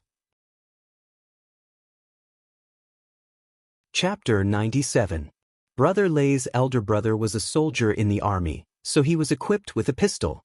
Brother Lei had touched a real gun before, so he thought he was great. Especially when he was playing this kind of shooting game, he felt that he was already standing at the top, looking down on a group of kids who had never touched a real gun before. It was as if he had taken a big step forward. Moreover, this gun simulation game console had just been released. It was already very impressive that Brother Lei could hit 32 moving targets on the big screen in 1 minute. This was already the highest record in the history of this gun-playing game. However, just as Brother Lei was proudly bragging to his friends, Yun Jian suddenly interrupted, pointing at the part where he thought he was good, and degrading him to the point that he was worthless. How could Brother Lei take it? He didn't care whether Yun Jian was a girl or not. He shouted back at Yun Jian, where did you King Brats come from? Do you know who I am? How dare you fight with me for the game? Hehe, you must be tired of living, right? After shouting a few words, Brother Lei pointed his finger at Yun Jian fiercely. CK, do you think I need a little kid like you to tell me what to do with my shooting skills? Come and do it if you dare. Brother Lei often hung out at the arcade, and he was also a gangster in society. However, he was good at playing games, so he was respectfully called the King of Games by the people in this circle. Therefore, Brother Lei subconsciously thought that he was the king of the gaming circle. As long as it was a game that he had played, he would always be the one who set the highest record. That was why he dared to say something like, come at me if you can, to Yun Jian so brazenly. He didn't believe that this little girl who was still wet behind the ears could beat him. The few boys in Yun Yi's class saw the situation, and they all looked worried. They didn't expect that Su Hao Cole and Yun Jian would fight with them as soon as they called the arcade. More importantly, Brother Lei looked ferocious. He didn't look like someone to be trifled with. What should he do now? At this moment, Yun Jian grinned. She was not intimidated by Brother Lei's ferocious look at all. Instead, she curled her lips and smiled at Brother Lei in disdain. Alright, I'll do it. Move aside. Not only was Yun Jian not frightened by Brother Lei, but she was also going to greet him. Everyone on Brother Lei's side was stunned. Brother Lei was also stunned. He looked at Yun Jian again. He saw that Yun Jian was dressed in clean clothes. Although it looked like it was bought from a street stall, from her eyes and temperament, he could see a trace of extraordinariness. Was it an illusion? Brother Lei shook his head. She was just a little girl who liked to flaunt her superiority.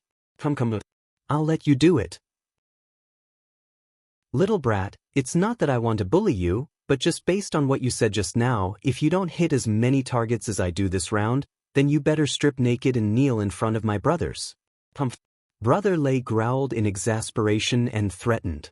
Xiao Jian, don't. Yun Yi panicked. She panicked when she saw her younger sister getting into a fight with Brother Lei, who was obviously a hooligan. These hooligans are capable of doing anything. Before Yun Yi could shout, however, she was held back by Su Haokol. Believe your younger sister. Don't you want to see your younger sister's limit? Su Haokol told Yun-E softly, looking at Yun-Jian. This simulation game console could test a person's marksmanship, which was why Su Haokol wanted to lure Yun-Jian here. He wanted to know how good Yun-Jian's marksmanship was since she could kill a sniper instead. Yun-Jian smiled in a way that sent chills down one's spine. She told Brother Lei faintly, "I'll cripple one of your hands after I win." She would not forgive anyone who insulted her verbally. How arrogant.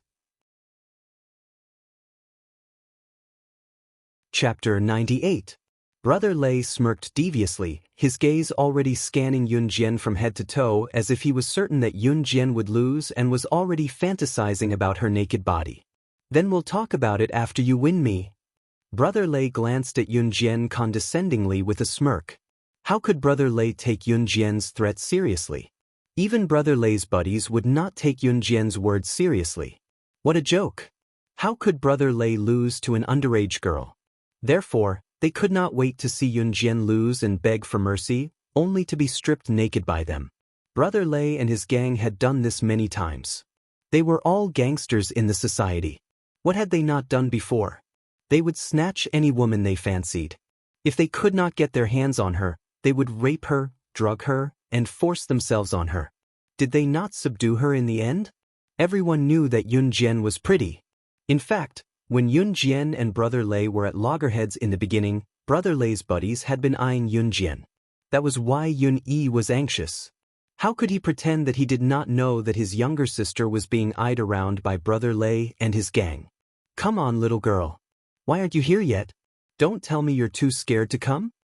One of Brother Lei's buddies could not help urging when he saw that Yun-Jian had yet to go to the game console.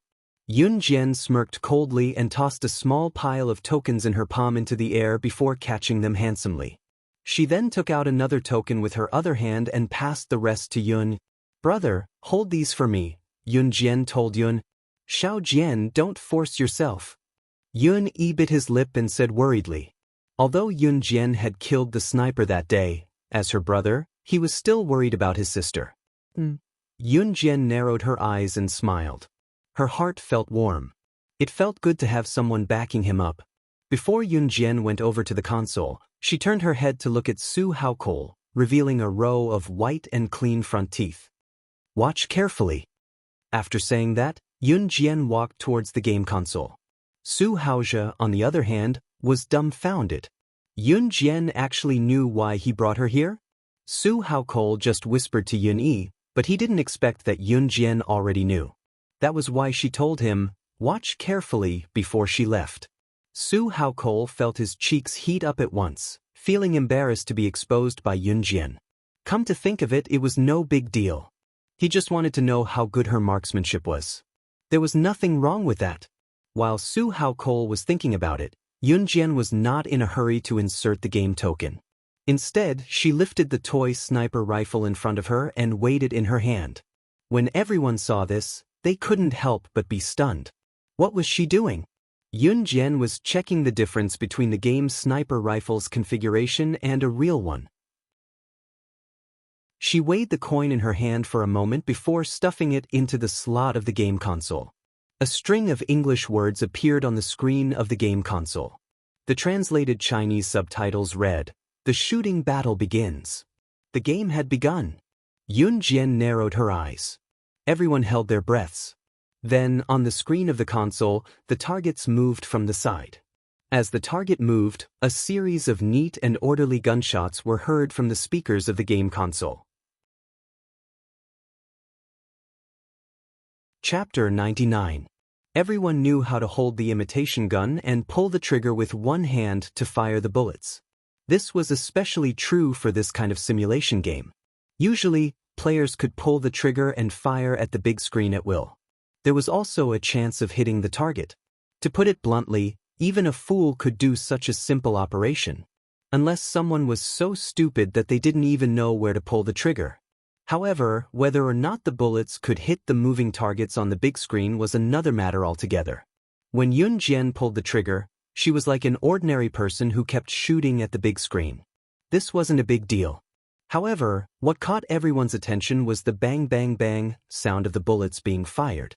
Every time there was a sound, a target was hit.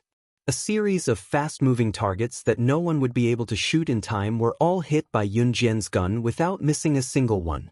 If an ordinary person were to shoot at the targets that appeared one after another, it was estimated that by the time they aimed at the target on the left and shot the target on the left, the targets on the right would have already disappeared. In other words, they would have failed to shoot and missed the targets. Despite that, it was as if Yunjian had already known the locations of the targets that appeared one after another with each shot. Every shot hit a target accurately. She actually reached the point where she didn't miss a single target. 30, 31, 32, 33. She has already hit 33 targets. Someone shouted out uncontrollably. His whole body was boiling with excitement. At this time, less than 10 seconds had passed since the 1-minute shooting competition started. In less than 10 seconds, Yunjian had already hit 33 targets and successfully overtaken Brother Lei. And now, she was still shooting. Gut. Since Yunjian started shooting, everyone had been disdainful at the beginning. Then they were suddenly surprised, and now they were all pale with fright. Even some people behind couldn't help but start shouting and shouting. Brother Lei's face was very ugly. If he could still be said to be able to look down on Yunjian a few seconds ago, then his expression now was as if he had been beaten up. He was so embarrassed. Yun Yi's emotions started to fluctuate. At this time, Su Haokol was forcefully suppressing his emotions and the shock that was about to burst out. He trembled as he counted the targets on the big screen that were shot by Yunjian one by one. No matter how exaggerated the emotions of the people around her were, the girl who was kneeling in front of the game console with one leg in a standard shooting position was not affected at all. Her finger quickly pulled the trigger, sweeping the targets on the big screen with the speed of a rain of bullets. When the game ended, the 4 big words and a string of numbers that appeared on the screen brought everyone's emotions to the climax. On the big screen, 6 big red words popped out, highest record. Below the words in white letters, 203. Yunjian hit 203 targets in 1 minute. Oh my god! Did I see it wrong? Guns to play to shoot. This girl is so cool. Did you see her shooting posture just now? She's so cool. Some of the boys who were naturally fond of guns almost jumped up in excitement when they saw this scene. Brother Lei, who had shot 32 targets in 1 minute, was already very good. But what about Yunjian? She had hit 203 targets in 1 minute. How could they compete with such results? Sharpshooter. Sharpshooter. Didn't you see that? She didn't miss a single bullet just now. This girl must be a sharpshooter. The audience was in an uproar, which even attracted the attention of a group of people who were playing other games. At this time, Yunjian, who had gently put down the imitation gun in her hand, stood up and walked towards Brother Lei with a smile. Chapter 100. Brother Lei thought that Yunjian was joking. Who would have thought that she really wanted to cripple his hand? Was she joking? No matter what, Brother Lei and his gang were all ruffians and gangsters in the society. Fighting with others was something that they often did. Brother Lei had planned to stop today. After all, he was in the wrong. However, Yunjian dared to say that. Hence, out of his pride as a man, Brother Lei's expression changed. He looked at Yunjian and scolded, F***ck, whose hand do you want to cripple? Just based on a bunch of scrawny little brats like you? You wanted to fight, right? Was there going to be a gang fight? Hearing that Brother Lei was angry, some of the people who were watching the show were afraid of being implicated. They quickly took a few steps back. It was true that the young lady had won, but Brother Lei and his gang were not people who kept their word. More importantly, Brother Lei's group of brothers had never lost to anyone in a fight. Moreover, Brother Lei had someone backing him up. Rumor had it that Brother Lei had brought a group of people who called themselves brothers and beat up a person until he was completely paralyzed and could not take care of himself for the rest of his life. Later, although this group of people was taken away by the police, they were released safely in less than half a day. What else could it be other than having someone backing him up? Someone kindly reminded Yunjian, "Young lady, hurry up and leave." Don't force yourself. Brother Lei obviously heard the murmurs of the people around him. He seemed to be in a better position. His pair of malicious eyes stared at Yunjian's face. Then he smiled evilly and said, "But, if you apologize to me and accompany me tonight, I will forgive you." The way he addressed himself as brother made Yunjian feel even more disgusted with Brother Lei and his gang. "I only want one of your hands." Yunjian smiled. Although there was a smile on her face, it was a fake one. "What?" Brother Lei seemed to have not heard what Yunjian said. He was shocked again. He thought to himself that this young girl must have eaten a bear's heart and a leopard's guts. He had given her face, but not only did she not back down, she even wanted to confront him head-on. Su Haokol, who was watching from the side, didn't say anything. He didn't want to help Yunjian either. He was the son of Longmen City's mafia boss. If this identity was revealed, Brother Lei and the rest could only beg for mercy. However, Su Haokol narrowed his eyes and watched. He wanted to know how Yunjian would deal with this matter. Yun Yi was unable to stand in front of Yunjian due to Su Haokol's tug, but he knew that she would definitely step in if Xiao Jian did not have the ability to handle Brother Lei and his gang, so he was less worried. This young lady's marksmanship is accurate, but isn't she digging her own grave by challenging Brother Lei? The people around saw this and couldn't help but mutter, "Such a good girl is going to be defiled by Brother Lei." The surrounding crowd avoided Brother Lei's ears and made a commotion. So what if Yunjian was a sharpshooter? To them, even if she was a sharpshooter, she would still be in trouble when she went up against a rascal like Brother Lei. Left hand. Yunjian studied Brother Lei, not intimidated by his intimidating aura at all. What? Brother Lei was even more confused. It was not only Brother Lei who was confused, everyone else was equally confused. What left hand? Yunjian had already taken 2 large strides toward Brother Lei. Then, her movements were simple and extremely fast. Before Brother Lei and his gang could react, Yunjian's hand was as nimble as a snake as it coiled around Brother Lei's left wrist. Crack! There was a crisp sound of bone breaking. Before Brother Lei could react, Yunjian was already in front of him and his left arm was broken by Yunjian.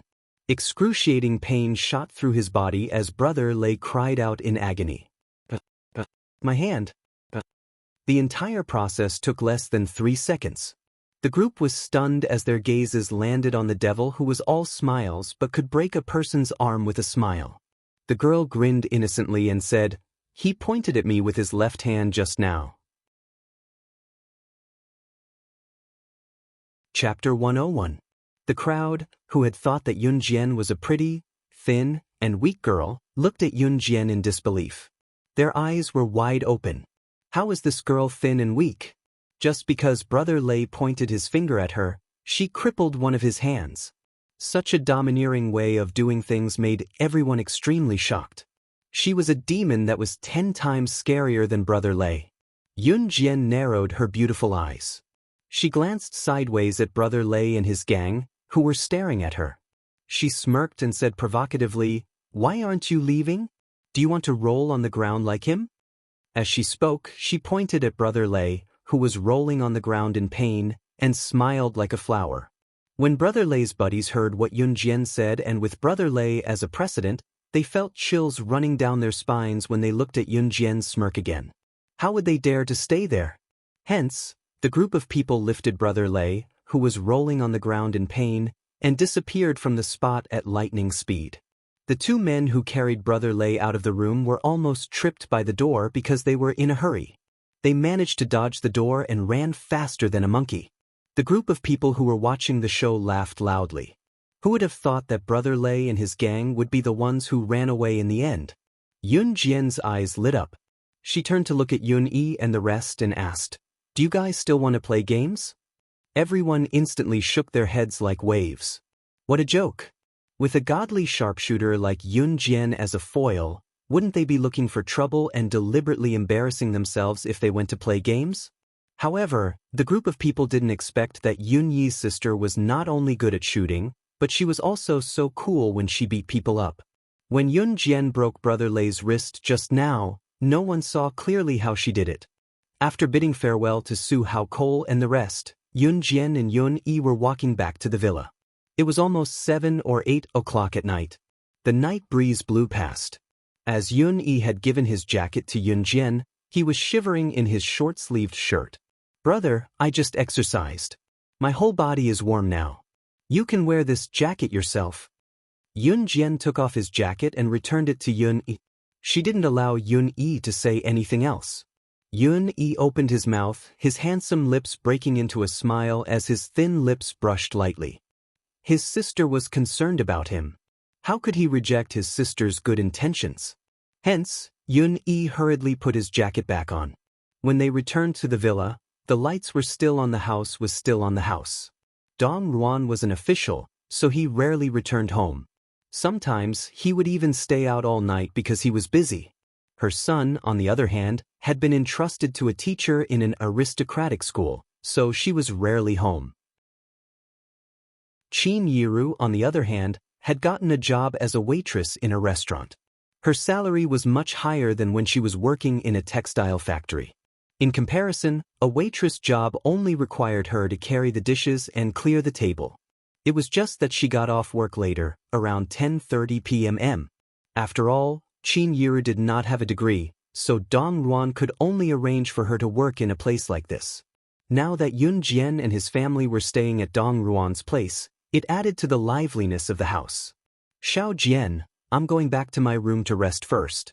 I'll be back in school tomorrow morning. It's our monthly exam in a few days. I can only calm down by revising in school," Yuni said to Yun Jian once he reached home and went upstairs to rest. He was serious in his studies and went upstairs to rest. Not long after Yuni left, a tall figure came down from upstairs. It was none other than Si.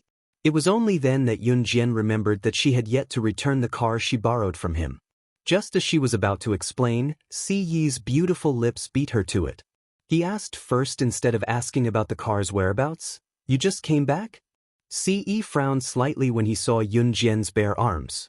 The short sleeves could not hide the coldness on her arms. Si took off his jacket and tossed it to Yun Jian, saying coldly, "It's cold at night and you're wearing so little. My auntie will blame me if you catch a cold." As he spoke, he tilted his chiseled face slightly. The last sentence was obviously made up by him. Chapter 102. Yun Jian was dumbfounded. She paused and caught the jacket Si tossed to her.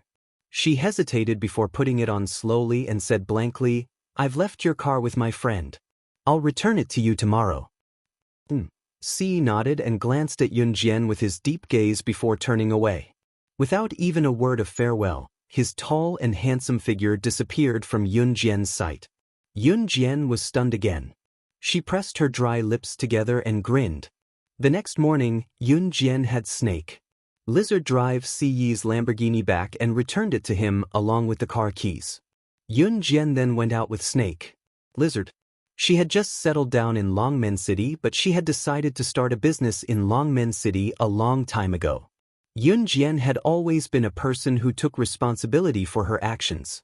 Since she had said it, she would do it without any hesitation. Zhang Jifan and the rest had been brought to Longmen City by Yun Jian before Yun Jian came. They were even staying in a rented house in Longmen City. Of course, all of this was secretly arranged by Yun Jian. Qin Yiru and Yun Yi were completely unaware of it. Country Z's economy had just taken off and the people's lives were gradually moving from poverty to prosperity. In the past, people used to travel on foot, but in this era, it was gradually being replaced by vehicles like bicycles and motorcycles. A vehicle like a car could only be bought by a few wealthy families. However, as the times changed, cars would be brought to the world stage sooner or later and replace them as the most convenient means of transportation. In other words, every household would be able to afford a car one day. Of course, all of this was inferred by Yun Jian based on the current situation and business trends. She had also fact-checked it. Places like Europe and America that were economically advanced and had a high standard of living were gradually developing in this direction. In spite of this, it was proven that Yun Jian's inference was accurate. Of course, this was a story for another time. Yun Jian planned to start a car marketing company. The idea might seem absurd. She was just an underage girl who was not even 18 years old, yet she wanted to start a car store? However, it was undeniable that starting a company required investment and Yun Jian had the money. She had channels to import cars from home and abroad as well. When Yun Jian told Zhang Jifan and the rest about her idea, Zhang Jifan and the rest felt their eyelids twitch and they almost fainted from shock. What? You want to start a car company? Zhang Jifan stuttered as he looked at Yun Jian in shock and fear. In this era, anyone who owned a motorbike at home could use it to look cool. A car was simply a symbol of the rich. What's more, to run such a car company, the number of cars needed was more than just a few. Secondly, they needed to have working capital. Secondly, they needed to go through the application process and they needed to have a sales store. These were all essential procedures. Yun Jian nodded and leaned her slender legs against the corner of the table. She smiled naturally at Zhang Jifan and said, "I've said that you don't need to worry about the company's investment. What you need to do is to manage this company for me." How could she not make money when there was a chance for her to make it? Only with investment could she make a profit. She, Yun Jian, would never do a losing business. Me? Zhang Jifan pointed at himself and was stunned again. It's you. Yun Jian narrowed her eyes and wiped her red lips. And this company will be registered under your name. After a pause, Yun Jian exuded a confident glow. Zhang Jifan and the rest could not help but look at her in a new light. The name of the new company will be. Yun Jian raised her eyes slightly and looked ahead with a smile. New start. A new life, a new start. Chapter 103. Zhang Jifan was stupefied. He did not expect Yun Jian to trust him so much. Yun Jian was fully responsible for the investment, so he did not have to worry about the company's startup. However, he would still have to put his name on the company when it was registered. Such a good thing was hard to come by even in 8 lifetimes. At the same time, Zhang Jifan was certain of one thing. Whether he could walk this path with Yun Jian or not, he would not be disloyal. Sister Jian, don't worry. I, Zhang Shen, guarantee you that I'll do my best. Zhang Jifan promised Yun Jian heavily. Ever since they were taken in by Yun Jian that day, Zhang Jifan and his buddies had regarded Yun Jian as their boss and called her Sister Jian. If Zhang Jifan became the company's leader, his buddies would naturally be the company's pioneers as well. The buddies looked at Yun Jian passionately and promised in unison, Sister Jian, we promise that we won't be disloyal. We swear to follow you to the end.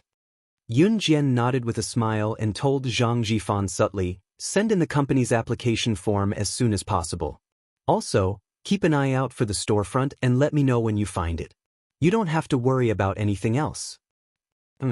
Zhang Jifan nodded. Coming out of the rented apartment where Zhang Jifan and his buddies stayed, Yun Jian and Snake Lizard walked on the road. You're still as greedy for money as before. You own a few major international corporations but you still don't let go of any chance to earn money, Snake Lizard walked beside Yun Jian and teased Yun Jian when she did not say anything just now. Yun Jian suddenly grinned and glanced at Snake Lizard from the corner of her eyes with a hint of teenage innocence. If one doesn't love money, the devil takes the hindmost.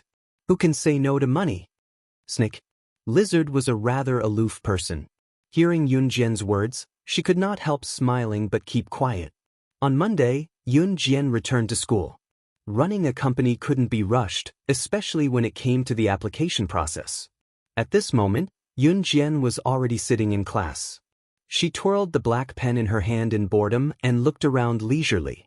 Once class ended, the 2 clowns, Chen Sini and Zhang Xiaofeng, came running to Yun Jian. Hey master, it's been so many days. You should teach your disciples some powerful skills, right? Just like that move of yours last time. You didn't even need to look at the ground to know that I was going to hook you with my leg, and you even had the time to kick me back. That move is really cool. Zhang Xiaofeng's handsome face moved closer, and he said to Yun Jian with admiration and admiration. Chen Sini pushed Zhang Xiaofeng away and said to Yun Jian with a smile, don't mind him, don't mind him. Jian Jian, let's talk among ourselves. Since Yunjian transferred to Class A of E High School, there had been plenty of people who tried to pick on her, but they were all blocked by Zhang Xiaofeng and Qin Sini, so she had been living an easy life. Even if she did not look for trouble herself, sometimes, trouble would come knocking on her door. Yunjian noticed a heated gaze in the classroom that had been staring at her for a long time, but she pretended not to see it. It was just that the owner of the gaze could not hold it in anymore as he walked over to Yunjian.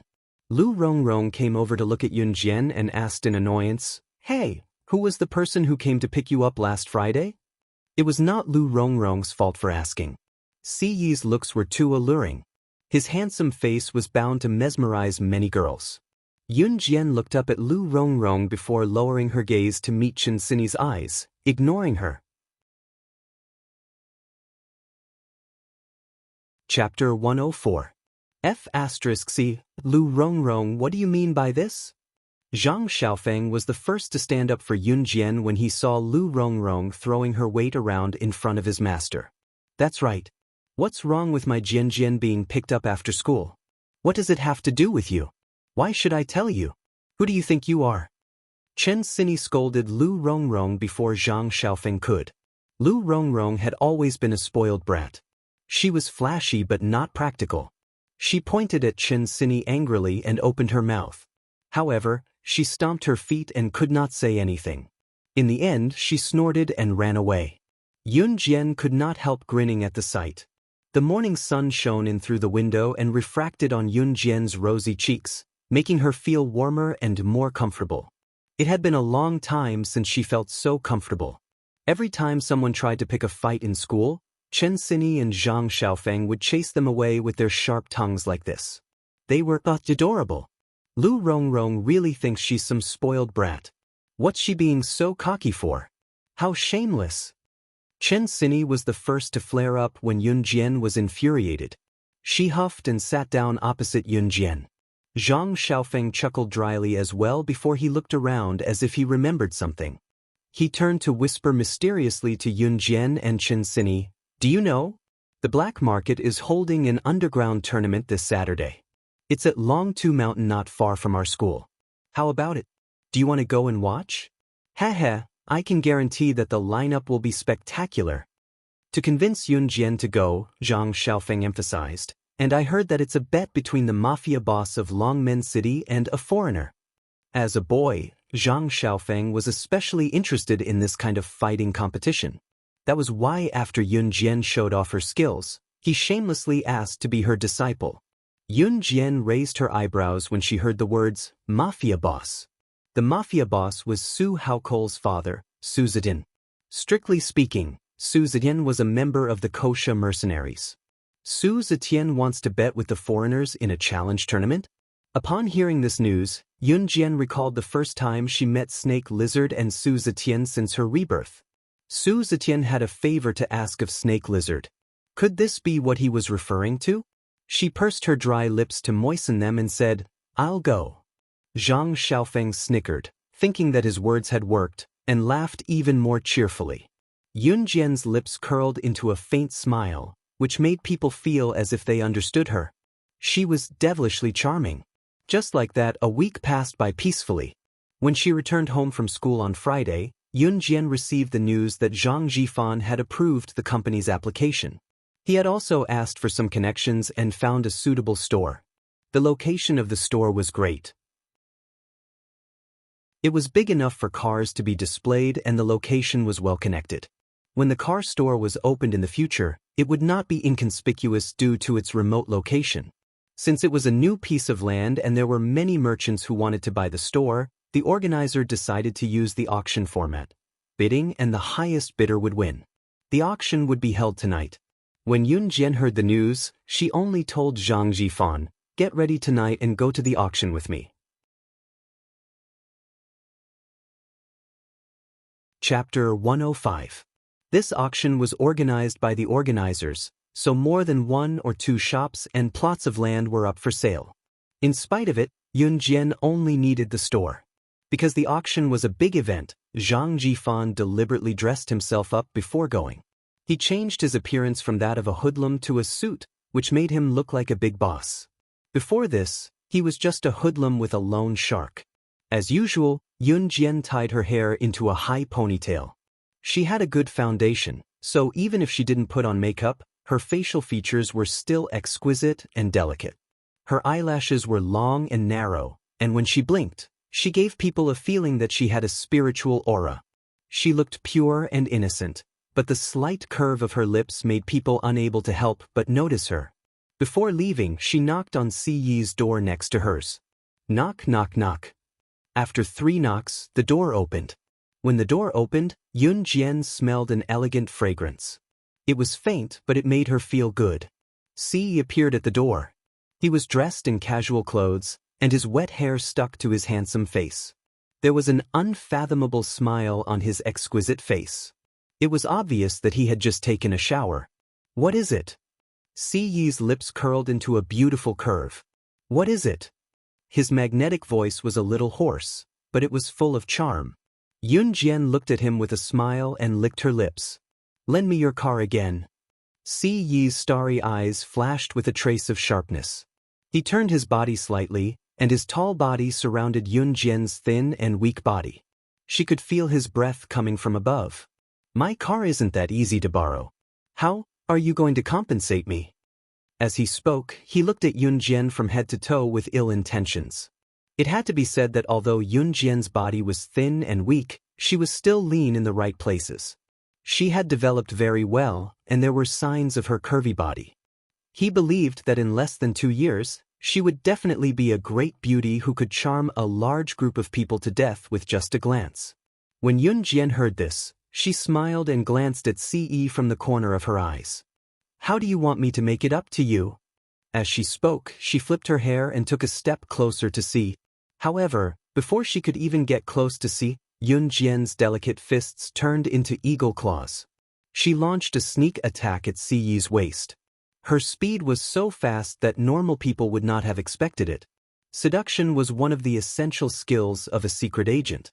In her previous life, although Yun Jian had never been in love with a man, and had never even been intimate with a man, she would still make use of her lust to lower the enemy's guard and kill them in one move. She obviously did not intend to kill Si. She only wanted to take the car keys from Si Yi's waist. However, Yun Jian did not expect that Si Yi would be able to dodge her attack with a sidestep. His speed was actually faster than hers. Although Yun Jian had been training her body since her rebirth, her physical strength could not be compared to her previous life. Even so, when Si dodged her attack, Yun Jian was stunned. When Si Yi dodged to the side, Yun Jian could tell that even if she had faced him in her previous life, she would not have been able to escape unscathed. Yun Jian suddenly curled her lips. She twisted her hand and threw herself into Si Yi's firm chest. The fresh fragrance of a young girl drifted into his nose. Si Yi, who had never been so intimate with a woman, was stunned. Yun Jian took advantage of this moment to reach out and take the car keys from Si Yi's waist. She then left Si Yi's chest in a flash and ran far away. She could not help but turn back to leave a smile. I'll take the car keys, thanks. As she spoke, Yun Jian had already run down the stairs. Chapter 106. On the other hand, Yun Jian had driven the Lamborghini to the entrance of Zhang Jifan's rental apartment and was waiting for him. When Zhang Jifan saw the Lamborghini, his eyes trembled violently. Obviously, he was shocked. There were only a few types of cars that he had seen on a daily basis. It was especially so in a developing city like Longmen City where sports cars were only affordable for the wealthy. In normal business, those who had some money would usually drive cars of brands like Santana, Honda, and Mazda. They were all cars that consumed low fuel, were affordable, and had average appearances. This era had yet to reach the era where cars were everywhere. Naturally, it was the best starting point to start a car marketing business. Therefore, when Zhang Jifan saw the modified super sports car, the Lamborghini, there was an irrepressible glint in his eyes. More than that, it was shock. Sister Jian, where did you get this car? After Zhang Jifan got into the car, he was still stiff, not daring to touch anything in the car, afraid that he would break something. In the end, he could not help asking Yun Jian. I borrowed it. Yun Jian narrowed her eyes and did not explain further. She then started the engine and sped away under Zhang Jifan's horrified gaze. Soon, they arrived at the entrance of the auction. The auction was coordinated and organized by various major sponsors. It was a grand occasion and not just anyone could enter. If one did not dress appropriately, they would not even be able to enter the auction. Yun Jian did not have an invitation, so she drove the Lamborghini to show her status. Otherwise, he wouldn't even be able to enter the auction venue. How would he be able to buy that piece of land and open a car dealership? Of course, Yun Jian would not allow the possibility of being stopped at the entrance. The auction was held in the best location in Longmen City, the fashion building. At the moment, at the entrance of the fashion building, Yun Jian drove the black Lamborghini and drifted past the entrance before she slammed on the brakes and parked in front of the building. She got out of the car and walked into the building with Zhang Jifan. The surrounding people were dumbfounded. The appearance of the Lamborghini caused an uproar among the crowd. In this era, it was already very good to be able to drive a car. Although those who came to attend the auction today were wealthy and respectable bosses who stood at the pinnacle of Longmen City, it was rare to find someone who could afford a sports car. This Bolangini was a modified supercar, and it was an international limited edition. There were only a few of them in the world. Many of the people present knew about this car, but they had never had the chance to see it in real life. Now that they saw it, they couldn't help but be stunned. Which big shot had come to Longmen City? However, when Yun Jian got out of the driver's seat of the Bolangini, everyone gasped. Heavens! Could it be that this super sports car belonged to a young girl who hadn't even reached 18 yet? At this time, Yun Jian had been respectfully invited in by the receptionist at the entrance of the fashion building. The auction had yet to begin, but the people standing around were all important figures in the business world or the government. All of them were using such an occasion to find people who could get along well with them. Officials protecting each other and businessmen benefiting each other had already become a social trend. Yun Jian was particularly eye-catching standing here because the people standing here were either mature women or mature men who were all around middle-aged. She was the only one who was young. There was only one reason why the people around her were looking at her. One must have some status to enter the auction or know someone important to be brought in. The fact that this young girl could enter meant that she was somewhat capable. Yun Jian. Under everyone's gaze, an untimely low male voice suddenly rang. Turning, Yun Jian saw a face that was both unfamiliar and familiar at the same time. Zhang Taijun? Her uncle in name? She had met him once when Su Haokol was assassinated by a sniper the other day. Chapter 107. The moment Zhang Taijun saw Yun Jian, he was really stunned. He didn't have a deep impression of Yun Jian. In the past, Yun Jian was always soft and weak. Even if she was bullied, she wouldn't protest. But that day when he met Yun Jian at the hotel, she was the first to react. She pushed a few people away and dodged the sniper's bullet. At that time, Zhang Taijun was extremely shocked and frightened. Of course, at that time, he was afraid of the sniper and ran away, so he didn't have time to care about Yun Jian. Today, he was able to enter the auction venue because Zhang Taijun pulled a lot of strings to squeeze into the venue. What he did not expect, however, was that Yun Jian was here as well. She actually had a way to sneak in here? Not just anyone could enter the auction hall. With Yun Jian's identity and status, she didn't have the ability to enter this place at all. Yun Jian glanced at Zhang Taijun from the corner of her eyes and didn't say anything. In her impression, this nominal uncle of hers didn't care about her family. Moreover, when relatives gathered for dinner, he would show off in front of her family. After all, among the group of relatives, Zhang Taijun was more successful. He started his own business from scratch and finally became a small boss.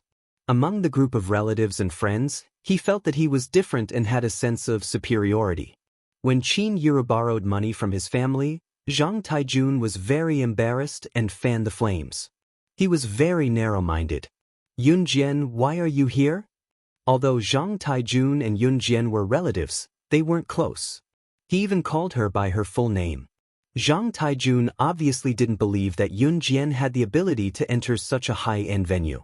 He directly assumed that Yun Jian had sneaked in from some small corner of the fashion building. His tone wasn't very polite. And without waiting for Yun Jian to reply, Zhang Taijun frowned and continued to shout at Yun Jian in the tone of an elder, "There's going to be an auction here. The auction is about to start. How did you sneak in here? You should be more sensible. You have to know your limits even though you're already so old. This is not a place where you can come and go as you please. If there's nothing else, then hurry up and leave." He scolded Yun Jian for a while, but Zhang Taijun wanted her to leave as soon as possible. This was not a place for a child like her. Zhang Jifan, who was standing behind Yun Jian, pursed his lips and rolled his eyes at Zhang Taijun in disdain. Yun Jian raised her brow and didn't argue with Zhang Taijun. Since Zhang Taijun would also appear at the auction, some things could no longer be hidden. She would never give up the store that she had set her eyes on because of some irrelevant people or things. This was not her style. Yun Jian's pure pink cheeks became moist as she revealed a charming and beautiful smile. She said to Zhang Taijun, "I'm here to participate in the auction." Nonsense. Zhang Tiejuan's face sank. His face turned gloomy. "This is not a place where a child like you should come to. Hurry up and leave before the auction starts." Just as Zhang Taijun said this, the middle-aged man standing next to Zhang Taijun tugged at Zhang Tiejuan's coat and pointed at the door. A group of people looked towards the door. They saw a group of middle-aged men in suits walking in from outside the door. Each of them had an extraordinary aura. Standing at the front was Mayor Gu, whom Yun Jian had met at Su Haokol's birthday party. At this moment, Mayor Gu was surrounded by a large group of people who were fawning over him. The moment Zhang Taijun saw Mayor Gu, he couldn't care less about Yun Jian. He suppressed his emotions and walked towards Mayor Gu with the middle-aged man who had tugged at his coat just now. This was the reason why Zhang Taijun had tried so hard to sneak into the auction. He had been waiting for Mayor Gu. Naturally, he had something to ask of Mayor Gu. Mayor Gu, who was surrounded by a group of people, turned his head and accidentally saw Yun Jian, who was particularly eye-catching. Mayor Gu pushed through the crowd and walked over. Seeing that Mayor Gu had actually seen him, Zhang Taijun stood still and didn't dare to lift his feet. He held his breath. Mayor Gu had actually noticed him? Zhang Taijun suddenly looked like he was flattered. When Mayor Gu brushed past him to greet Yun Jian, however, Zhang Taijun felt like he had been struck by a bolt of lightning on a sunny day. Chapter 108. Mayor Gu was the mayor of Longmen City and held the highest position in the city. Under normal circumstances, only others would try to curry favor with him. Mayor Gu himself didn't like the bribery between bureaucrats, so he didn't pay much attention to others. What did they see today? Mayor Gu personally greeting and befriending a teenage girl? Who was this girl? How could Mayor Gu value her so much? Zhang Taijun watched the scene unfolding before him with a face that looked like he had eaten dog poop. Yun Jian knew Mayor Gu? More importantly, Mayor Gu seemed to be friendly to Yun Jian. He was shocked and regretful. Recalling what he had said just now, he felt like he was showing off in front of an expert. Yun Jian was not reserved like others when she faced Mayor Gu. She smiled easily and looked natural as she pressed her lips together and said, "Yes, what a coincidence." "It is. Girl, are you here for the auction too? Do you want to go into the hall with me now?" Mayor Gu invited with a squint. Mayor Gu might look aloof from worldly affairs, but he had been in the government for so many years and had successfully held the mayor's position for so many years. Other things aside, he had the ability to judge people. Despite her young age, Mayor Gu had to pay attention to her based on this fact alone. Even the mafia boss had to bow down to Yun Jian. In short, even Snake Lizard had to listen to Yun Jian. Was Yun Jian really just an ordinary girl? Mayor Gu rationally chose to stand with Yun Jian. His instinct told him that this girl was not ordinary. When the crowd heard Mayor Gu's invitation to Yun Jian, there was another uproar. Yun Jian would not reject having Mayor Gu leading the team. It would save her a lot of trouble. She nodded and said, "All right." Yun Jian then gestured to Zhang Jifan, indicating for him to enter the hall behind her. Zhang Jifan was dumbfounded. He had never thought that an insignificant person like him would be invited by Mayor Gu one day. This was all thanks to Yun Jian. Just as Yun Jian and Mayor Gu were about to enter the auction hall, Zhang Tiejuan's shameless voice rang out, "Wait!" Zhang Taijun ran over and stopped in front of Mayor Gu. Although he didn't understand why Mayor Gu knew Yun Jian and valued her so much, now was not the time to talk about it. Mayor Gu, hello. I'm Xiao Jian's uncle, you can call me Xiao Zhang." As Zhang Taijun spoke, he pointed out his relationship with Yun Jian. Then he continued, "It's like this. My friend and I want to apply for approval for our recent cooperation." Zhang Taijun wanted to make use of Yun Jian's relationship to talk to Mayor Gu, so that he could finish his vicious task. But before he could finish speaking, Yun Jian beat him to it. Yun Jian watched as Mayor Gu introduced Zhang Taijun word by word. She smiled and said, "He is indeed my mother's sister's husband." There was an inexplicable estrangement in his words. That one sentence sealed Zhang Tiejuan's fate. Mayor Gu understood what Yun Jian meant. If they were relatives, how could they be close if they did not even address each other as uncle? Mayor Gu waved his hand.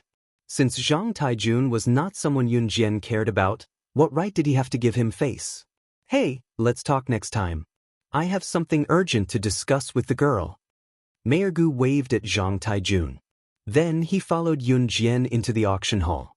Only Zhang Taijun, who was exasperated, was left with a sour expression. There was only one word left in his mind: "It's over." Chapter 109. Even so, Zhang Taijun still shamelessly followed the crowd into the auction hall. A person like Zhang Taijun naturally wouldn't be here to buy properties or shops. He was just here to join in the fun, and his target today was only Mayor Gu. However, what happened next was completely unexpected. Yun Jian was already sitting in the VIP seats in the auction hall with Mayor Gu. She was only qualified to sit in the VIP seats because she was accompanied by Mayor Gu. Zhang Jifan was flattered. He sat in the VIP seats and forcefully suppressed his nervous emotions that were about to burst out.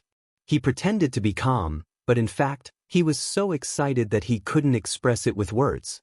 When the guests were all seated, the auction officially began. The host of the auction this time was an enchanting woman. This woman swayed her butt, showing off her pair of white and slender legs that were exposed. She stood in the middle of the host. "Honorable guests, greetings to you all.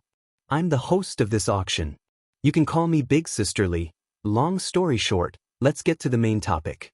This auction will still follow the old rules. All the auction locations will be quoted after the auction starts, and the old rule of the highest bidder wins." Big Sister Lee swayed her but as she walked. She used a pleasant voice to say beautiful words, but it was enough to make some of the men present addicted to the sight. Fortunately, Big Sister Lee wasn't here to show off. After a few words, the auction officially began. At the beginning of the auction, the shops that were sold at a cheaper price and were not in a good location. Yun Jian naturally wasn't interested. Mayor Gu, on the other hand, was sizing her up all the time. He even asked a few irrelevant questions from time to time. "Little girl, where did you go to school?" Yun Jian continued to smile and replied him, "Dragon Gate No. 1 High School." Mayor Gu made a strange sound and laughed. He said to Yun Jian, "Then we're really fated. My grandson is also studying at Longmen No. 1 Middle School. I don't know if you've heard of that brat's name." At this point, Mayor Gu did not care whether Yun Jian was interested in this matter or not. He directly introduced his grandson to Yun Jian. There was a hint of pride in his tone, but also a hint of helplessness. "That brat is called Gu Heng. If you meet him in No. 1 Middle School, don't go easy on him in the future. Teach him a good lesson for me." From Mayor Gu's tone, it was obvious that he wanted to build a good relationship with Yun Jian. Zhang Jifan, who sat beside Yun Jian, was stupefied once more when he heard that a prominent figure like Mayor Gu was trying to curry favor with them. Yun Jian, she had such great ability. Yun Jian merely curled her lips into a faint smile and did not directly reply to Mayor Gu's words. She was stunned. Mayor Gu had mentioned his grandson and even asked her to teach him a lesson the next time she met him, not to be soft-hearted. It was really strange to have a grandfather like Mayor Gu. Suddenly, Yun Jian cast a sidelong glance at the auction stage. She pursed her lips slightly and spat out a line of words from her red lips. It's finally here. The area that she was preparing to bid on was finally being auctioned off. Mayor Gu was stunned. What? However, the latter half of Yun Jian's sentence shocked Mayor Gu for a long time. Yun Jian leaned back in her seat lazily and looked at Sister Li, who was speaking eloquently on the auction stage. Her eyes did not look at Mayor Gu. I want this shop. Mayor Gu followed Yun Jian's gaze and listened to Sister Li's explanation. It was a very good area and the price was very high. Ordinary people could not afford this piece of land. However, from Yun Jian's tone, she wanted to bid for this area. Chapter 110. Storefront transfer meant that the owner would sell the store to the other party. In other words, as long as the storefront was bought, it would be a personal property in the future and there would be no need to pay rent. That was why the storefront Yun Jian had her eyes on. Store number 1 of Dongchun Port had a starting bid of 2 million. 2 million was not a small sum in this day and age. Ordinary people who had assets of more than 1 million were already considered to be in the upper echelons of society. Hence, once the starting bid was announced, many who were interested in the storefront flinched. In spite of it, there were still quite a number of rich people who came today, so someone quickly made a bid. 201 million. A middle-aged man raised the price. Zhang Taijun, who was sitting at the back corner of the auction house, shuddered when he heard the number. He was running a small business and could be considered one of the wealthiest families in Xinjiang town. However, when he came to a place like Longmen City that was filled with hidden talents, what he could do was insignificant. Hence, he was instantly in awe of these rich people. The only thing he could not figure out was how Yun Jian was able to gain Mayor Gu's favor. Why was Mayor Gu so friendly to her? 202 million. Someone followed up immediately after the middle-aged man made his bid. Following that, the people who made their bids rose and fell, but there was not much of a fluctuation. It was usually a 10 to 20,000 increment. Mayor Gu's astute eyes were fixed on Yun Jian all along. Mayor Gu was someone who could not keep his thoughts to himself, so he asked Yun Jian directly, "Girl, why aren't you bidding since you want to buy this storefront?" Zhang Jifan, who sat beside Yun Jian, had the same question but he dared not ask. Yun Jian's reply was a simple word, wait. Mayor Gu was full of doubts again, but in the end he swallowed them down. Store number 1 of Dongchun Port was a storefront that many big bosses were fighting for, so the bidding price was gradually rising. It had even reached close to 3 million. In the end, some bosses who thought it was not worth it gave up, leaving 2 of them to fight for it. 1 million. Mo Shilong, you old thing, don't fight with me. One of them had obviously reached his limit. He couldn't help but yell at the other person who had been forcing him to raise the price. 2 million. The big boss named Mo Shilong still insisted and refused to compromise. The 2 of them were competing with each other to increase the price, and neither of them was willing to give in. Zhang Taijun, who was sitting in the corner, gasped. He muttered in his heart. Today, he had finally witnessed the competition between the big bosses. That was not something that could be measured in thousands or tens of thousands. A few million for a store. He had never seen such a scene before. After the auction was over, he would be considered a person who had gained a lot of knowledge. Perhaps he could even brag about it to his friends and relatives. 4 million. The hot-tempered big boss had begun to blow his beard and glare. Gritting his teeth, he fiercely quoted a price. This was his bottom line. 401 million. The big boss called Mo Shilong was still competing, but his expression was not any better. Spending 4 million just to buy a store was naturally not worth it, so the hot-tempered big boss had to give up. I'll give it to you, give it to you. Mo Shilong, don't let me get the chance to deal with you next time. The hot-tempered big boss yelled at Mo Shilong. This old man will wait. Mo Shilong snorted coldly. Finally, a calm expression appeared on his face. Although the price had been raised quite a bit, he finally got it.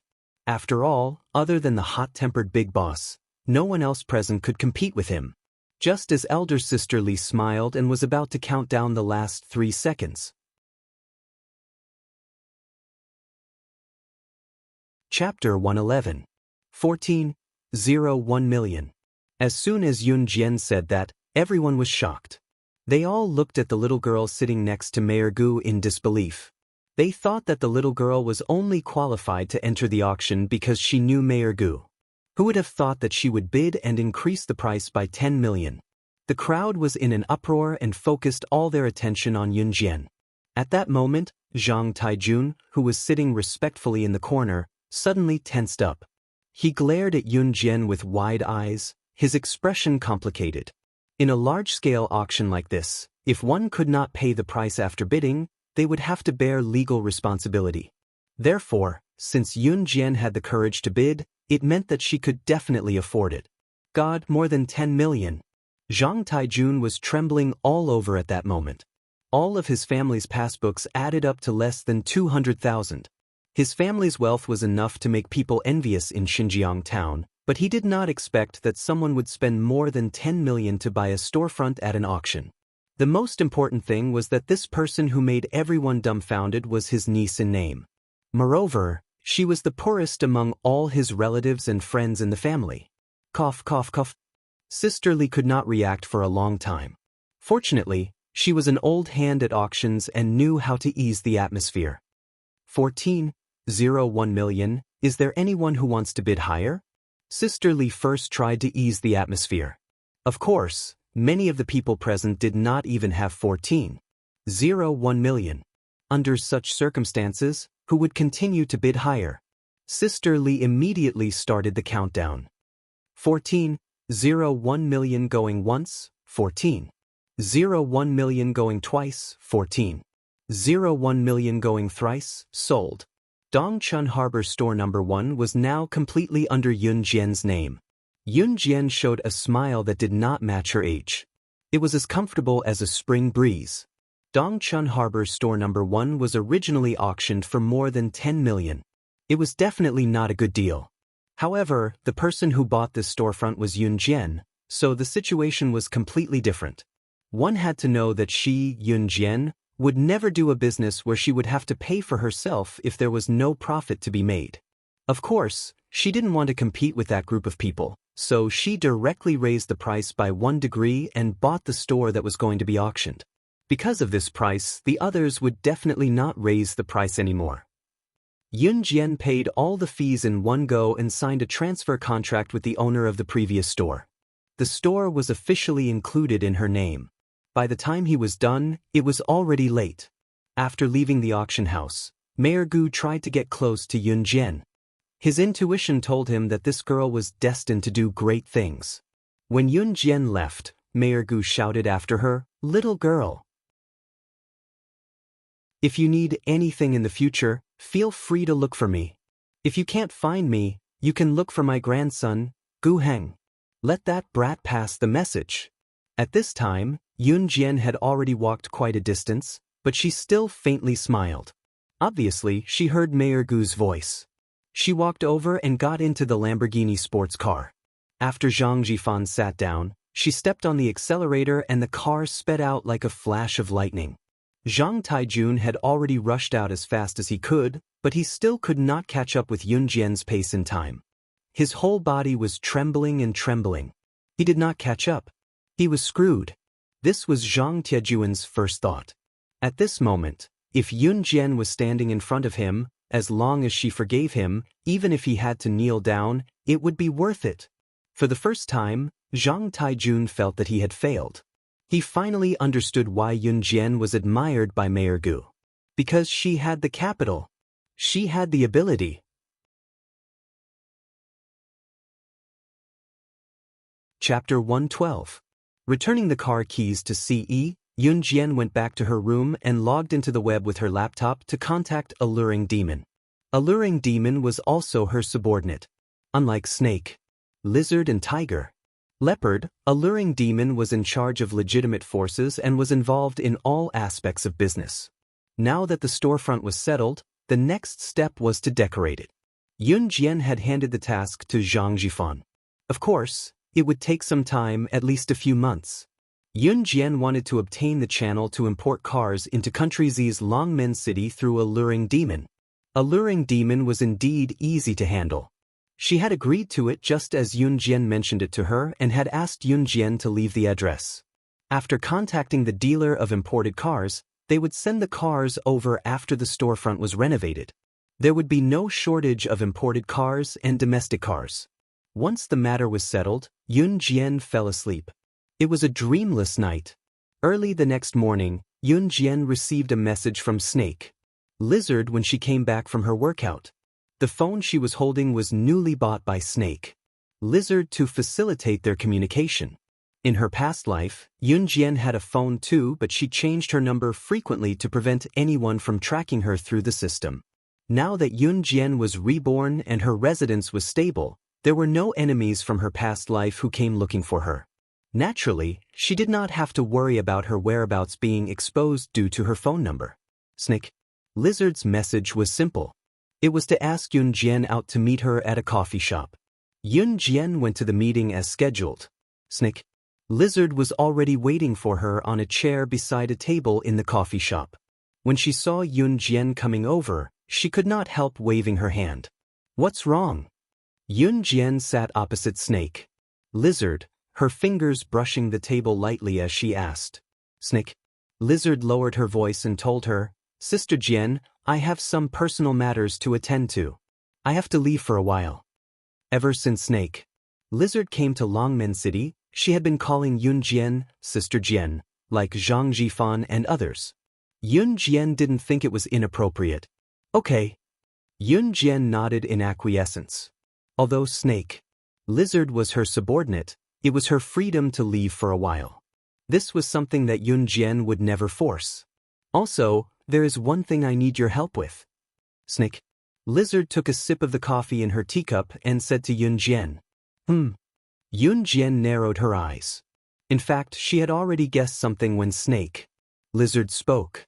The mafia boss of Longmen City, Su Zetian, is a member of the Kosha mercenaries. He's holding an underground tournament at Longtu Mountain a week later and has made a bet with the foreigners.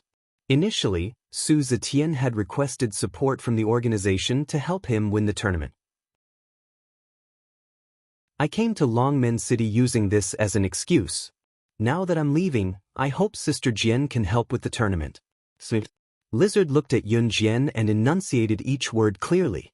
Her identity was not exposed to Su Zetian and his gang, or he would be scared half to death.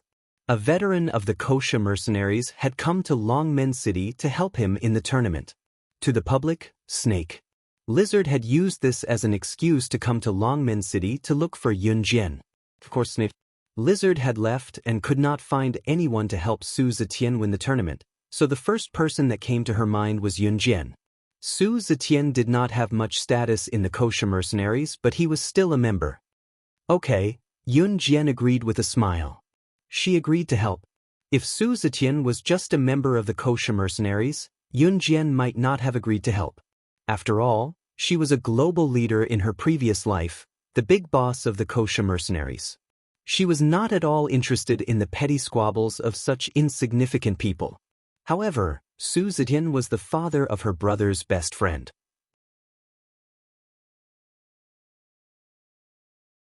Chapter 113.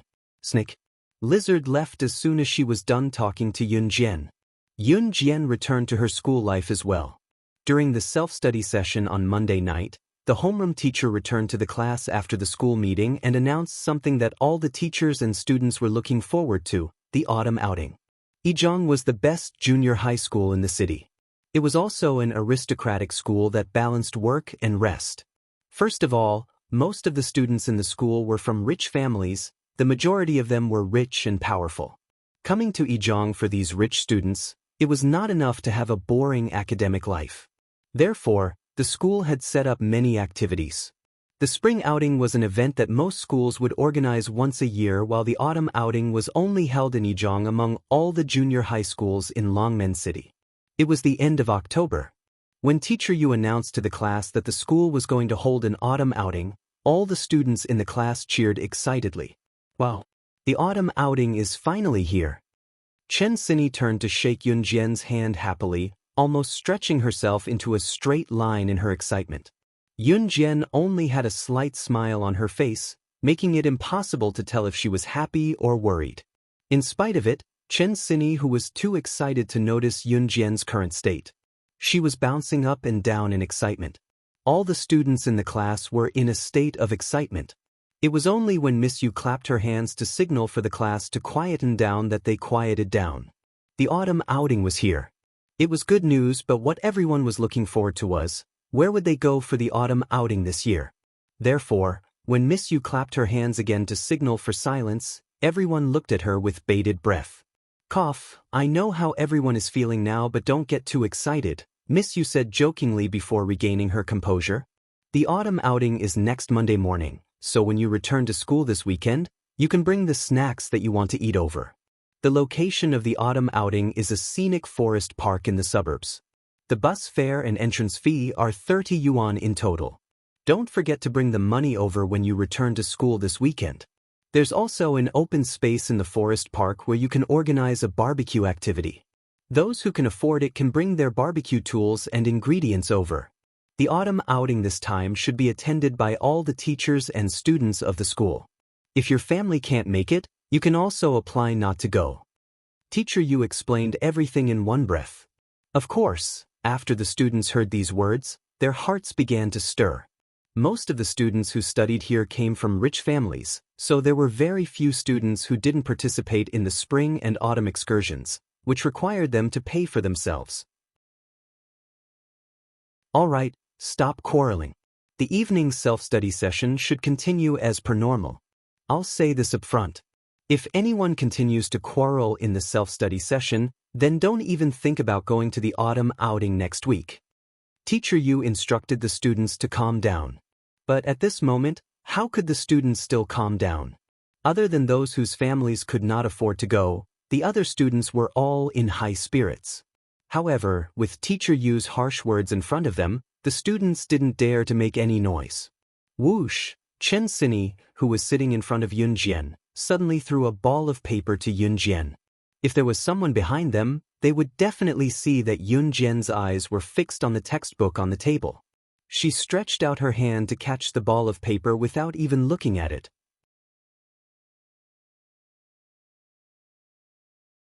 Chapter 114.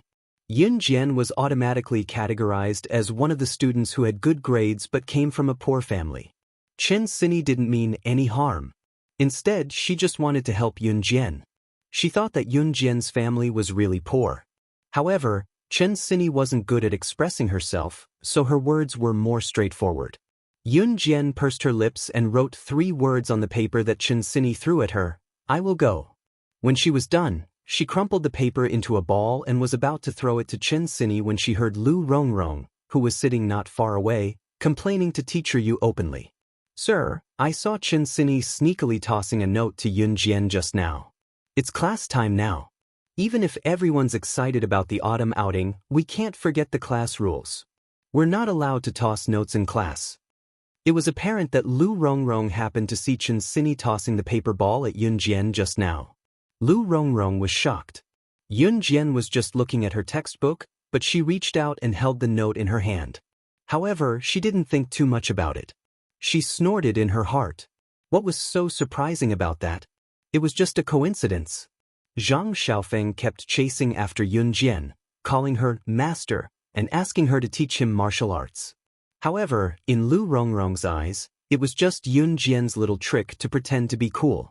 TSK, who was she trying to show off to? Although Teacher Yu was a newly appointed teacher who had just graduated from university, what she hated the most was the sneaky actions of her students during class. Therefore, when Lu Rongrong said that, Teacher Yu immediately walked over to Yunjian. It's class time now, and you're passing notes? Do you still want to go to the autumn outing next week? Teacher Yu stood beside Yunjian and Chen Xinyi and said aggressively. Teacher Yu was a very disciplined person. She would never look down on a student or take special care of a student because of their family background. It was precisely because Teacher Yu was very disciplined that as long as a student made a mistake, Teacher Yu would definitely punish them severely when he found out. Teacher Yu had always been very strict when it came to such matters. Teacher, I saw Chen Sini throw the note to Yun Jian with my own eyes. It must still be on the table now. Lu Rongrong added arrogantly. She had been unhappy with Yun Jian for a long time. However, Zhang Xiaofeng and Chen Sini were always protecting Yun Jian, so she didn't have a chance to do anything. Today, her chance came today. How dare Chen Sini and Yun Jian pass notes right under the homeroom teacher's nose? Wasn't this the same as seeking death? Therefore, Lu Rongrong immediately complained to Teacher Yu. Chen Sini was caught red-handed by Teacher Yu. She hated Lu Rongrong so much that she gritted her teeth, but she was also afraid of being scolded by the teacher. After all, she was usually a good student who didn't get scolded by teachers. Therefore, she lowered her head and didn't even dare to look at Teacher Yu. Seeing this, Lu Rongrong became even more arrogant. She looked at Yun Jian provocatively.